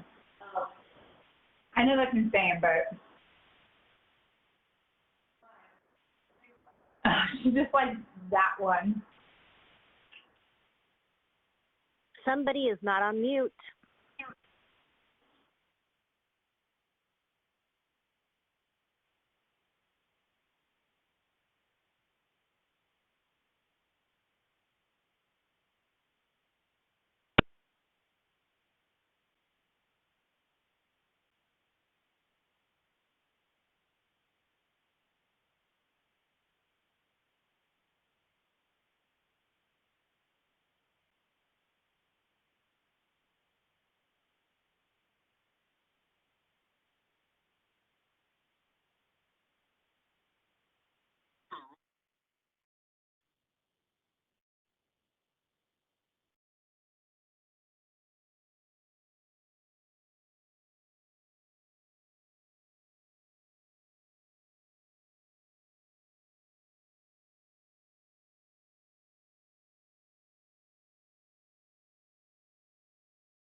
Yeah, I figured.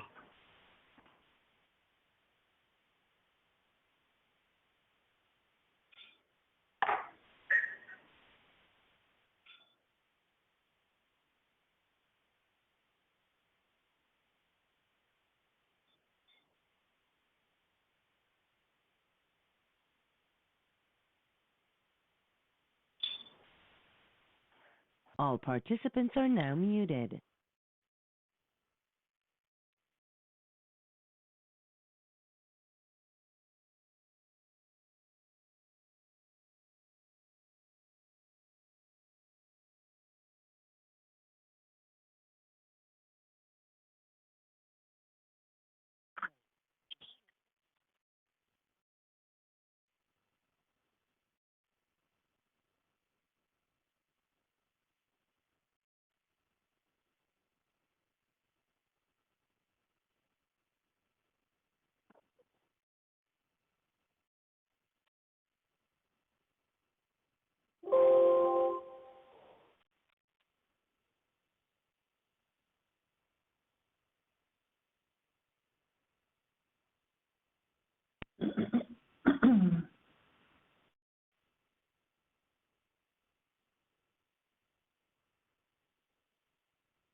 All participants are now unmuted.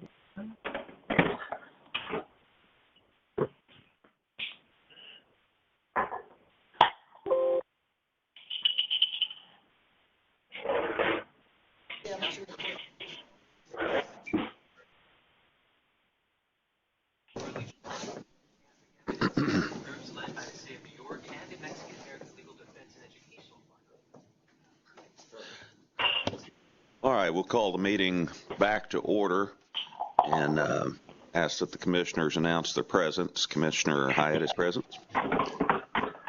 Anthony, present. Murphy, present. And please remember, everyone, to mute your phones. It causes us a lot of difficulty in hearing if you do not. And I need to establish that we do have court reporter. Susie, are you back on the line? Susan's here. All right. So we are back on the record, and I will once again announce that if for some reason we are disconnected, we will reestablish, or we will continue 30 minutes from the time of disconnection. If we are unable to reestablish connection in that amount of time, we will move to 1 hour following disconnection. So with that, Judge Pressler, I think turn to you so we can hear from the attorneys of record. All right. I have the list, and the first person to speak is Grayson Barnes on behalf of Staghorn Petroleum II, LLC. Are we able to switch our order between Grayson and myself? Am I second? Yeah. You're second. Okay. May I go first and then Grace can follow me? Yes. So Mr. Ron Barnes on behalf of 4 Point Energy, LLC. That's correct. And I'll try and be brief and not state again what I said the last time exactly, but I would request that the comments that I made earlier in the previous proceeding could be incorporated in this one as well, along with the few statements that I have to make here and points that I would like to make. As Commissioner Murphy had pointed out, even after the answer was given, I don't really know what the request of the party in this particular proceeding, what relief they're asking for. It's as though we open up the door, pick whatever you want to do, and that would be sufficient. You could do anything or do nothing. The notice was certainly not sufficient, again, as it was not sufficient in the previous hearing. There are hundreds of parties that would be affected by this order that would issue that don't have any idea that this is going on and no notice was given to them. My client, again, is one that agrees this is a very difficult time in the industry, but to effectively address the current problems, it must be done with the proper notice first, or we don't have anything. And it needs to address a subject within the jurisdiction of the Corporation Commission, not stepping onto the toes of the district courts. Without knowing what this particular request actually is, it's very difficult to ascertain whether or not the second part of that is met, although I would state for the record that, in my opinion, the first part, which is due process notice, was not met in this particular cause. I also would acknowledge that in the previous proceeding that Commissioner Murphy had also indicated the possibility of adopting the application that was filed by the commission and utilizing that portion as an adoption rather than filing the commission's own proceeding. I would think that if the commission filed their own proceeding, it would be more specific as to what their requests were so that they could be addressed directly. But in light of that, even to adopt this particular proceeding, the commission would need to give notice before the evidence and testimony and statements are made, not after they're made, that they are adopting this particular proceeding as their own, and would need to move forward with the notice that would be required of them, notifying the public through its normal methods that this was occurring. This is neither a rules hearing nor a proration hearing. It wasn't requested as such, and the notice that would be given would be required, again, to be personal to those parties affected, which I would agree. is not possible to do. But just because it's not possible to do, no effort to do it whatsoever is insufficient, and we can't throw away due process simply because it's convenient to do so. And so I would again, for my client, 4 Point Energy LLC, assert that if we knew what the application was really about, then we might be supportive of it. But the current status of it is without the proper notice, without specificity that's sufficient for us to understand exactly what has been requested.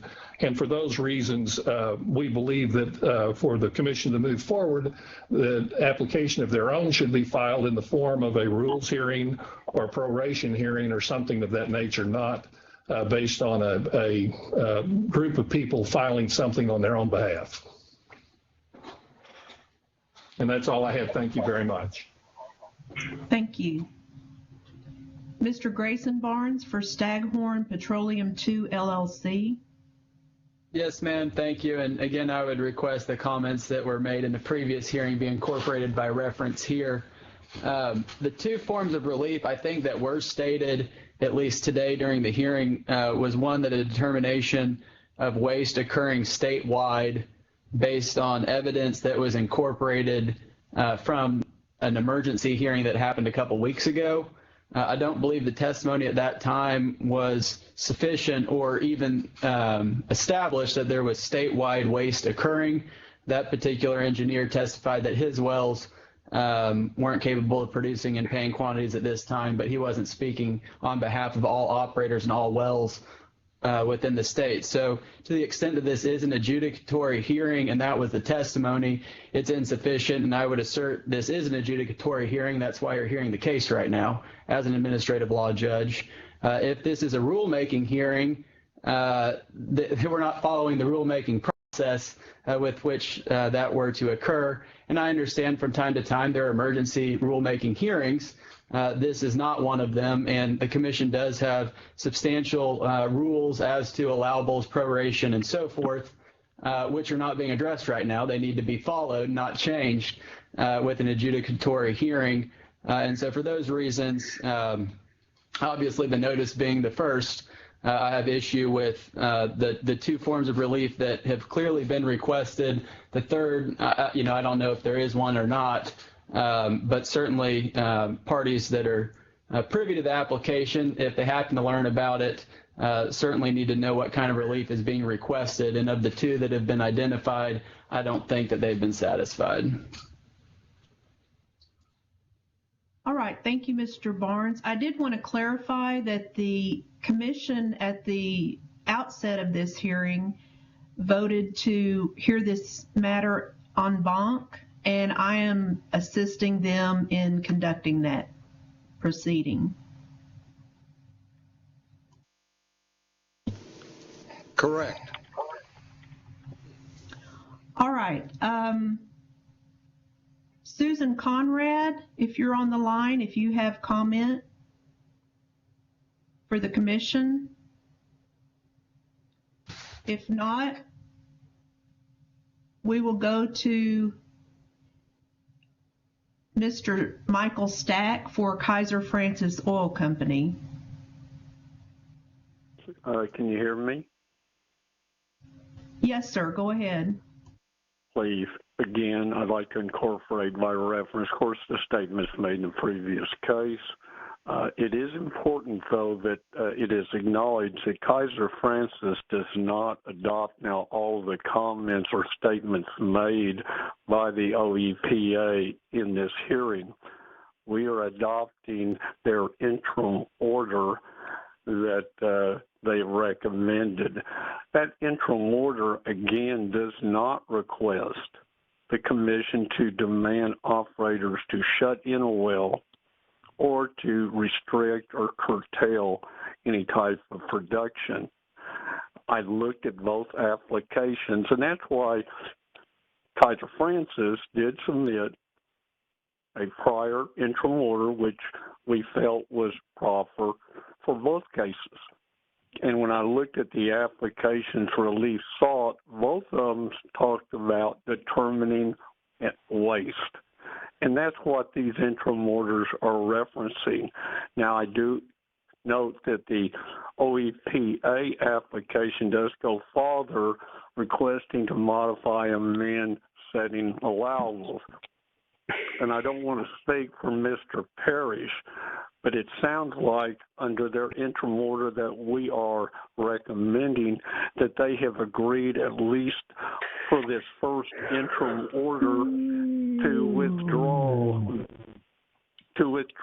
that type of relief at this time, that they're only wanting to put into this order that waste is occurring. With that said, again, Kaiser Francis does support the interim orders that have been submitted. Thank you. Thank you, Mr. Stack. Mr. Eric Huddleston for Devon Energy and XTO Energy. Thank you, Judge, and thank the commissioners once again for offering us this time today. I would once again point out that both of my clients have filed comment in this case signed by their CEOs opposing proration and in favor of a free market approach in these matters. I would also like to point out that the chief economist of the American Petroleum Institute, Dean Foreman, has also filed comment in this case addressing market demand issues and potential impact of a prorationing order. And so those two clients are certainly opposed. I echo the same notice arguments and evidentiary arguments that have already been stated by the Barneses, and I don't want to, again, circle the same issue, but just to point out that my clients are standing on their previous comment and reserve any further comment at this time. Thank you. Thank you. Judge Pressler, did you intend to miss Mr. Cottingham? I am so sorry. I did not. Mr. Dale Cottingham, on behalf of Long Point Minerals, LLC. My apologies, Mr. Cottingham. Thank you, Your Honor, and thank you, Commissioners. We adopt the prior statements that we made in regard to the other application.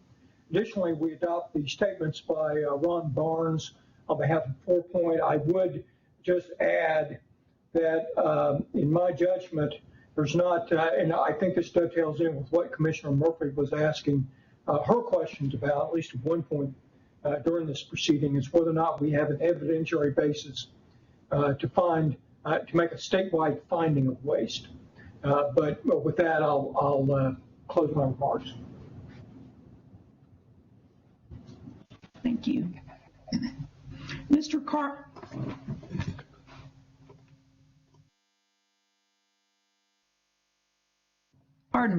Mr. Carl Hirsch for Continental Resources, Inc. Thank you, Judge, and thank you, Commissioners. At 2 o'clock this morning, I believe I was asleep, although I'm not certain. An email was sent with the applicant's memorandum of the case and recommendation and a proposed order. I obviously did not get an opportunity to review that in detail or to have full consultation with my client about that memorandum and proposed order prior to the hearings. I've been involved in these hearings, logging in before 9:30, and although I have at times taken my face off of the board, I have been here the entire time since, have not had a chance to counsel with my clients about this. It is a substantial document with case law quoted. Not that we go through all this all over again, but we respectfully request that the Commission grant to us some short period of time in order to review this with our clients and make a written response if we feel it is necessary. So we respectfully request, even if it's only just a few days, the opportunity to review this with our clients, consult with our clients, and make a presentation in writing if we feel that it's necessary. Thank you. Chairman Hyatt, would the Commissioners like to entertain a time certain that entities or persons could submit statements, comments, letters, or legal memoranda. Do you have a recommendation for a date? I was thinking on or before Monday, May 18th, if I do not object.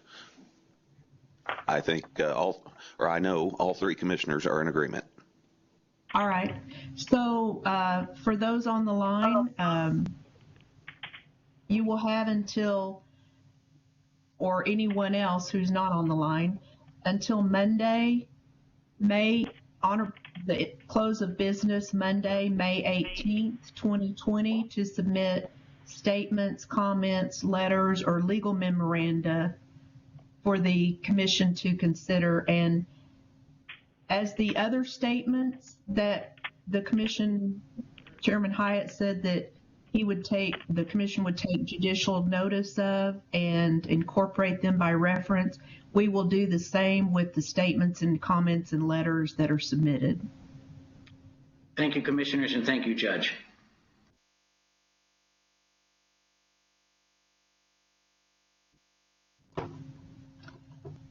All right, I believe next is Gregory L. Mahaffey, attorney for Oventive Mid-Continent, Inc. Judge Pressler, commissioners, thank you. Oventive, after hearing, I think, the comments today and considering the comments it's filed, is willing just to rely upon the comments that it has filed in the case and sent to the commissioners, and does affirm its position that it believes that the free market is already taking care of the supply and demand issue without the need of any further action. Thank you. Thank you, Mr. Mahaffey. And let's see, finally, Mr. Lee Levinson, did you want to make any comments? The only thing I can say about this application, I was one of the founding members of this group with Mike Cantrell, and I think I did intake and I got a strong thing how desperate people are in our industry, and they're asking the same as us, except mine is voluntary, and I think the only way it could work is to make it a voluntary, and I would hope the OEPA would adopt the relief that I want, at least right now, for an interim order to do it on a operator-by-operator basis. I think, as we've all said, under the facts and circumstance, may make the most sense. But again, one thing about both applications, people are hurting, and you can tell just by my presentation that I'd be choppy in some of the presentation, but really it's emotionally draining what we're going through. And I thank the commission, and I appreciate the comments of the OEPA board members. I know most of them personally, and it's hard when you may lose everything you worked your whole life for. So again, taking those things into consideration, I just feel like that, I want to say a compromise, but for the best interest of the oil companies, the mineral owners, the employees, the workforce for the state of Oklahoma, that at least on this interim basis, making it voluntary makes it work for everybody and without hurting anybody, and hopefully will allow us to get back on our feet in the market to go back to some equilibrium. In addition, by doing it this way, again, you're not putting anybody in harm's way. And again, I just think we've got a situation, nobody, as Mr. Cantrell stated, really in an eloquent manner, we've never seen anything like this. I do believe we'll have new case law come out of this, what equitable considerations are with its oil and gas leases, mortgage foreclosures. And again, I just want, on behalf, and why I filed the application, that's really for the benefit of everybody. And I just don't see how anybody could be against something that I think is a benefit to everybody. And again, that's all I would request, and hopefully some compromise between the two will work.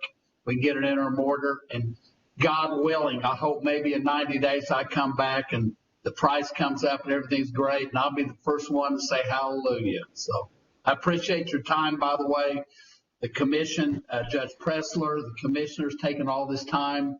I appreciate the comments of everybody. One thing I did get out of this, whether you're for or against, and the main thing was, the only thing really was against other than Crawley Petroleum was where the notice was good enough. And other than Crawley, that's the only person basically that was against the relief, at least I requested. And the other good thing, nobody in this whole hearing in either application, not one person say that we're not in a dire situation here that needs some relief. So again, I greatly appreciate everybody taking the time and listening, and I'm happy to answer any additional questions in any manner. And again, I want to thank Bill Huffman and Andy. Without them, I couldn't have done it. And I am technologically inferior. I want the court to take judicial notice. So thank you very much, Will. Thank Judge you. Pressler. And yes. We, once again on this case, Mr. Allen should be recognized. He was highlighted in the wrong color on our list, so I think that's the reason we've overlooked him a couple of times. But Mr. Allen needs to be recognized. I knew that he was asked in the last proceeding, so yes, Mr. Allen, you're recognized. And if you'll announce who you're representing. Yes, thank you, Judge. Thank you, Chairman Hyatt. Thank you, Commission. Matthew J. Allen for Marathon Oil Company. We have entered an interest in this cause. Given the format, we'd like to read a comment into the record, and then I'd make a legal note for the Commission's consideration. Marathon Oil Company is firmly opposed to the proration of domestic oil production in Oklahoma. Marathon does not believe that proration would have any of the desired effect or any meaningful effect on global oversupply. And Marathon believes that that action would only serve to disadvantage Oklahomans and create regulatory uncertainty for future investment. Now, Your Honor and Commissioners, I understand that the applicant may have more or less withdrawn a formal request for proration, favoring instead that the Commission enter an order making a finding that there is statewide waste occurring with the production of oil in the state of Oklahoma. Commissioner Anthony noted earlier that if the Commission enters an order finding that all oil production in the state of Oklahoma constitutes waste, then under 52 OS Section 271, all operators may be forced to shut in all their oil production statewide by statutory mandate. And that would be devastating, obviously. And so I would request the Commission consider that potential unintended consequence. And with that, I appreciate the Commission's time. Thank you. Thank you. Chairman Hyatt, I believe that's all the attorneys who had requested to speak. We had a few people asked to make public comment. If you would like to entertain those at this time. Let me clarify one attorney first. Mr. Helm, did you wish to make comment on this case on behalf of Crawley?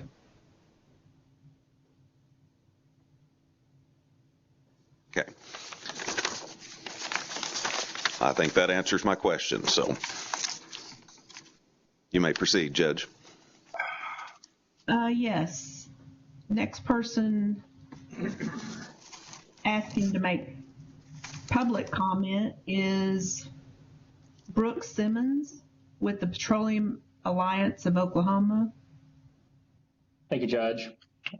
Chairman Hyatt, Commissioner Anthony, Commissioner Murphy, thank you very much for this opportunity. As has been stated, I'm president of the Petroleum Alliance of Oklahoma, which represents roughly 1,300 companies of every size and literally hundreds of thousands of employees. Our members include oil and natural gas producers, operators, purchasers, pipelines, transporters, processors, refiners, and service companies. Our members are responsible for 84% of all crude oil and 75% of all natural gas produced in Oklahoma. As was referenced earlier, our chairman, Mr. David Lenormand, regrets that he cannot participate today, but his family suffered a loss this weekend and he must attend to those matters. I want to point out that the decision of our executive committee was overwhelming in opposition to this application. If there were differences of opinion, the differences were limited to whether the Alliance's response would be narrowly focused on the weaknesses of the application itself or touch on broader market conditions. My comments will necessarily touch on both because I believe it would be a mistake for the commission to make decisions in a vacuum here.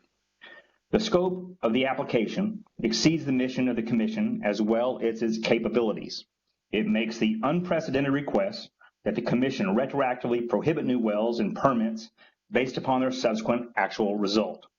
It's a blatant attempt to force the commission to pick winners and losers and penalize those using modern technology to develop mineral resources. It interferes with private contracts and circumvent the pre-existing prudent operator standard. Furthermore, economic realities already are addressing U.S. crude supply more quickly and more efficiently than can any government entity through mandate. Oklahoma's crude oil production already has been effectively shut in. There are 13 rigs running in Oklahoma today. Drilling activity has been cut from recent highs by more than 90%. Meanwhile, energy consumers are beginning to emerge slowly from what we all pray is the worst of the COVID-19 pandemic, and demand gradually is increasing. The commission can do nothing to affect the armada of floating tankers waiting to unload foreign oil at our refineries in the U.S. But it can avoid taking actions that further harm Oklahoma as a destination for future capital investment. Now, this crisis has affected companies of every size. It doesn't matter if the company has 11 employees or 1,100. It has forced families and companies big and small to make gut-wrenching decisions. This crisis is going to force change, and the Alliance urges the Commission not to add to these burdens and respectfully request that it reject the application for determination of waste. Thank you. Thank you.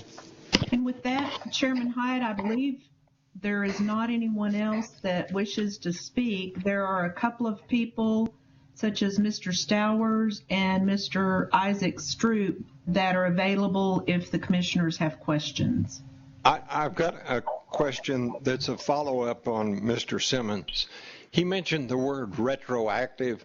By the way, for the benefit of my other two commissioners, I have all kinds of things I was prepared to say today, and you're lucky that I hadn't even got to half of them. And I'm going to try and leave it that way. But this word retroactive set me off on another one. The order, the emergency order that was issued the other day was retroactive. It did not go from the date of the order forward. It went backwards. Now, there's something we run into around here a whole lot. We talk about retroactive rate making. We talked the other day about retroactive things. There's something in the United States Supreme Court called the Prentice decision. It's legislative if it's prospective, like utility rates going forward. But when you take that emergency order that was issued that is before us today and made it effective retroactively, then in my opinion, you have put an element in that is not legislative, and the standard for its legitimacy has changed. And that's another reason I put out a dissenting opinion, because I think it's got numerous flaws, and that's just one of them. Nothing further right now.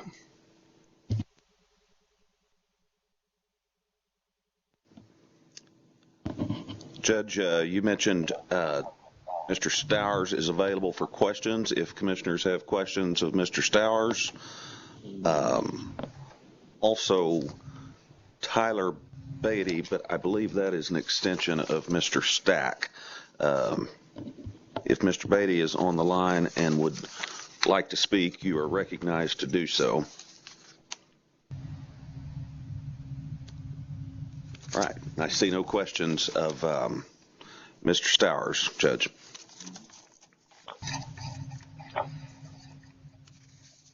So would you like to have any closing argument, or I would think you've heard plenty of argument, but if you would like to hear it, we can ask for closing argument. I think we should turn back to Mr. Parrish to address any of the... Mr. Parrish. Thank you, Mr. Chairman. I'm willing to address any issue you want me to address. There are some that came up that I might make notice of or talk about, one of which is the notice argument. The Section 276 specifically sets out the notice, statutorily sets out the notice required for cases brought under these statutes, Section 271 at seek in particular.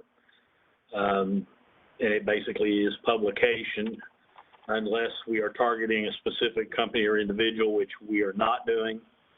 So we still believe the notice is appropriate. With regards to Commissioner Murphy's comments earlier, I would note that 273 is not limited to sands. She raised the issue about 272 being limited to sands, and that 86.2, again, which defines waste and prohibits it, is not limited to sands, but to basically anywhere that oil is produced. So I think there is a basis for proceeding under, if not all the statutes, all but the one statute in that basis. With regards to issue of waste occurring statewide or a statewide order that is statewide, we're not asking for a declaration with regards to any specific well, but in the market today, that waste is occurring, that it exists, and that it is occurring, and that if you have that situation or believe you do, that you are directed to prohibit it broadly, just like a general restriction on anybody when they have to comply with a rule or rules to be enforced. Concerns about retroactivity that Mr. Anthony raised, I echo those to some extent, that generally legislative type items are not retroactive unless they specifically provide for it. I do believe that Mr. Levinson did ask for some retroactivity. It'd be up to the commission whether they grant that. Retroactivity of orders is often granted in conservation cases. So I'm not sure that it would be unavailable here, but those are usually adjudicatory in nature and not administrative or legislative in nature. With concerns about the rig count, impacting contracts, we believe that none of that occurs just as a result of a declaration that waste is occurring across the state in Oklahoma. The contracts are what they are, and they're either in place or not in place. And they almost all contain either impliedly or specifically provisions that if they're required to do something as a result of a law or a regulatory agency, that they can suspend the contracts or get relief from the contracts or not comply with portions of the contracts. So we are unconcerned about the impact on directly on contracts. I was looking down through my notes. Those are the bigger items that I noted were brought up or that Commissioner Murphy had raised. I'm sure I've missed something, so if you've got specific other questions, I would answer those or attempt to answer them. Commissioner Anthony. The chairman saw me fiddling with my paper and thought I had a question. But Mr. Parrish, let me comment on something once again in your relief sought, which is the bottom of page 3 of your application, and I want to compliment you based on my understanding of these terms. In the middle, or the third line, it talks about determining that there is not market demand at a price. And then it goes on, equivalent to the value, actual value. You use the term demand, and you use the word price just following it, and a person that studies the first course in economics is taught that demand is a function of price. And you are consistent in my reading of that with the basic approach to determining demand. Would you want to comment on that any further? I want modesty to overwhelm you, but you're welcome to. I think you covered it very well. All right, well, let me go further then. Here's a question for you. Waste is central to what is before us today as a topic and in the request for relief sought. Here's my question. Before the commission could determine what waste there is, or if in fact there is any economic waste or physical waste, do we first need to know what the demand is?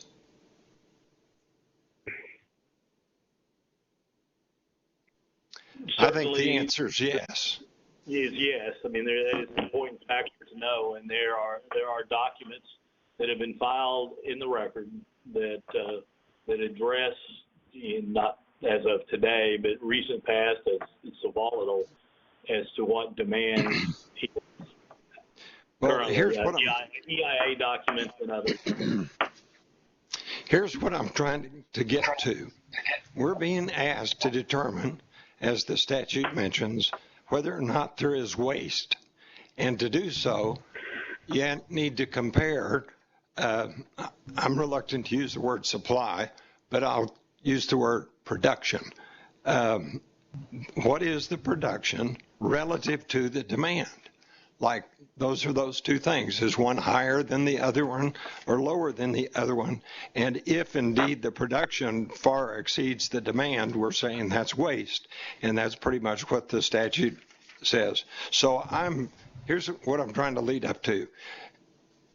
If the commission is going to do what these cases mandate us to do, and the statute does, to try to assess waste, we have to assess demand.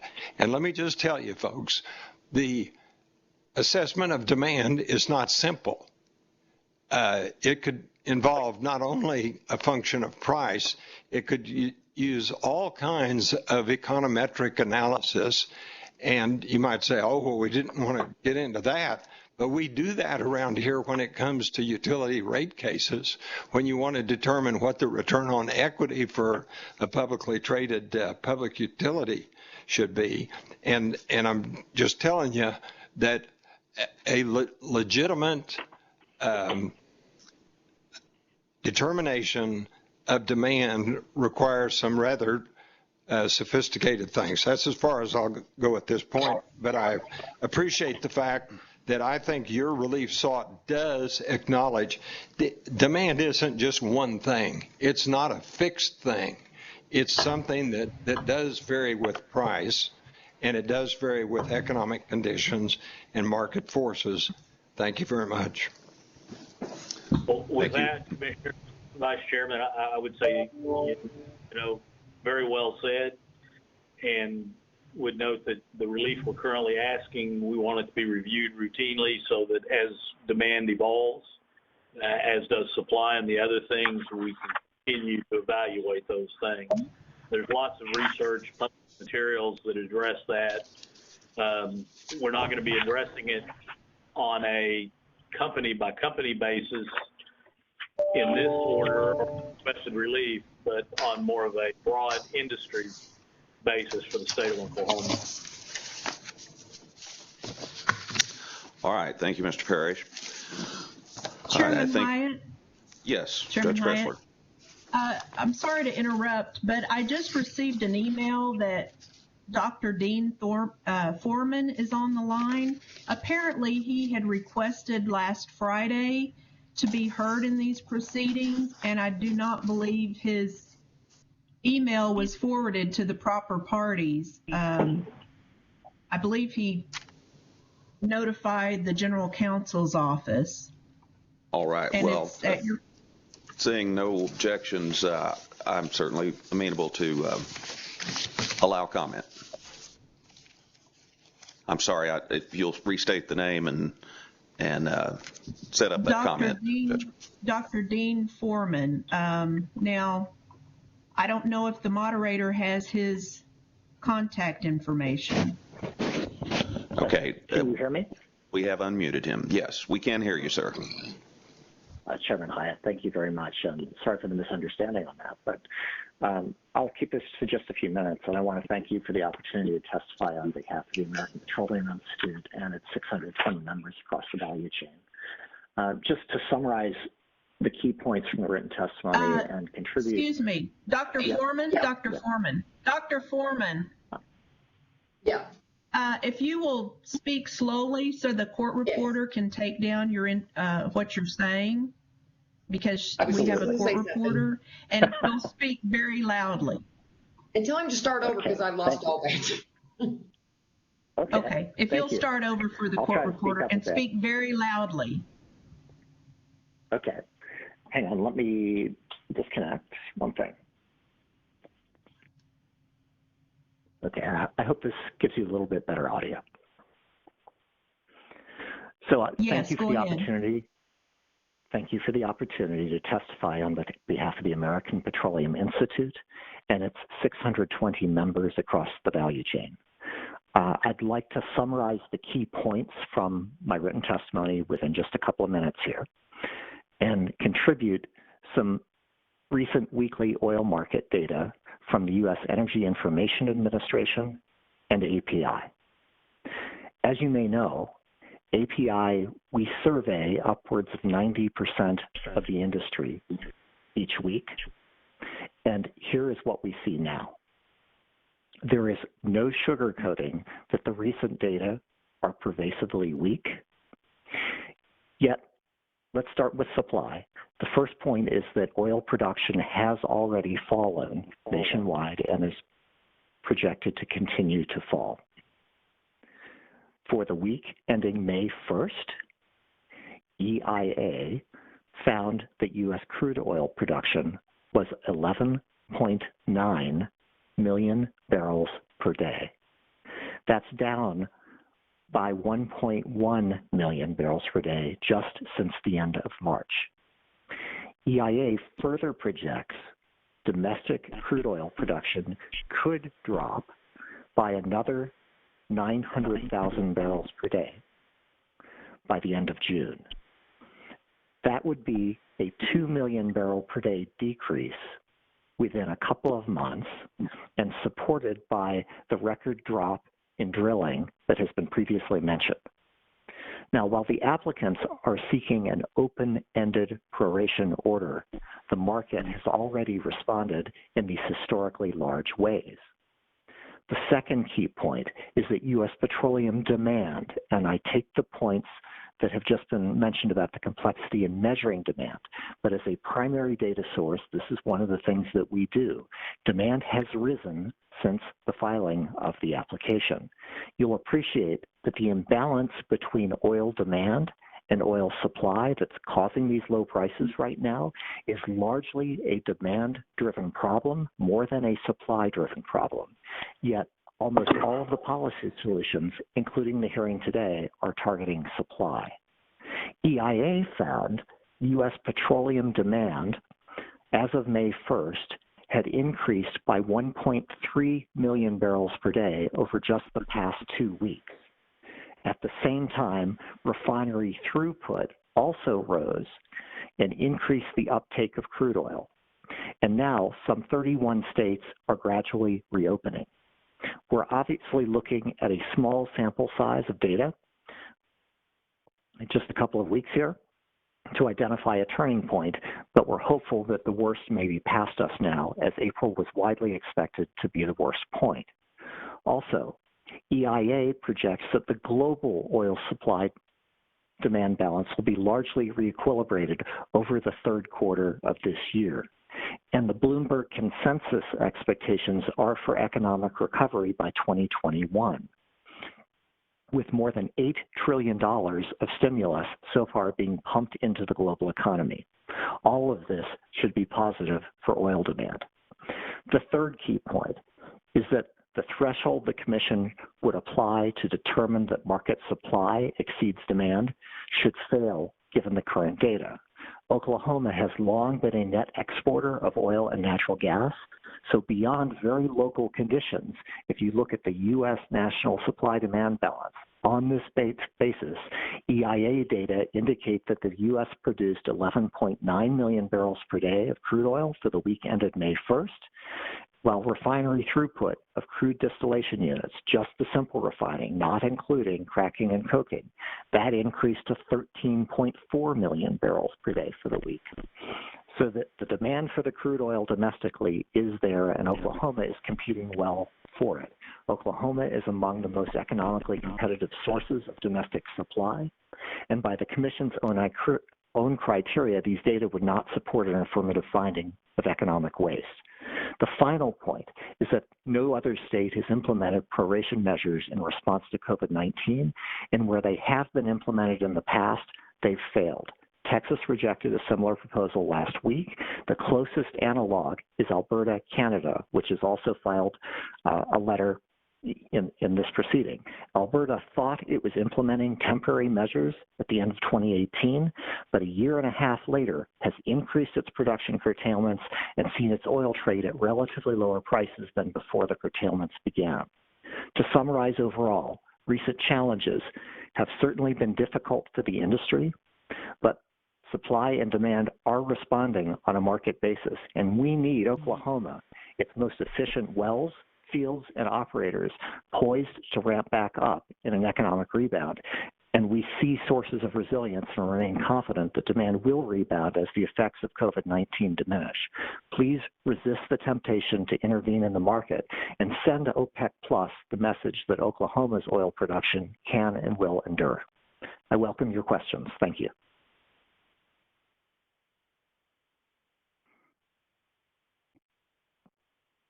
Commissioner, questions of Dr. Foreman? I see no questions, Dr. Foreman. Thank you for joining us, and sorry for the confusion in getting you connected. Judge Pressler, no worries. anything? Thank you so much. Judge Pressler, anything further from your end? No, Chairman. Thank you. I think we're nearing a point to adjourn the meeting. First, I want to ask my fellow commissioners, I assume we want to take this matter under advisement. So we will take the matter under advisement. And before we adjourn, I want to thank you, Judge Pressler, for assisting in this process, and thank everyone for their patience. Obviously, this type of meeting is not ideal, but we're doing the best we can under the circumstances. So I appreciate everyone's patience. Seeing no further new business to come before the meeting's adjourned. Thank you, Commissioners. Thank you. Thank you, Ms. Pressler. Thank you, Chairman. Thank you. And Commissioners. Thank you to the commissioners. Appreciate it. Thank you, Judge. I appreciate the time in the hearing. First class. Thank you.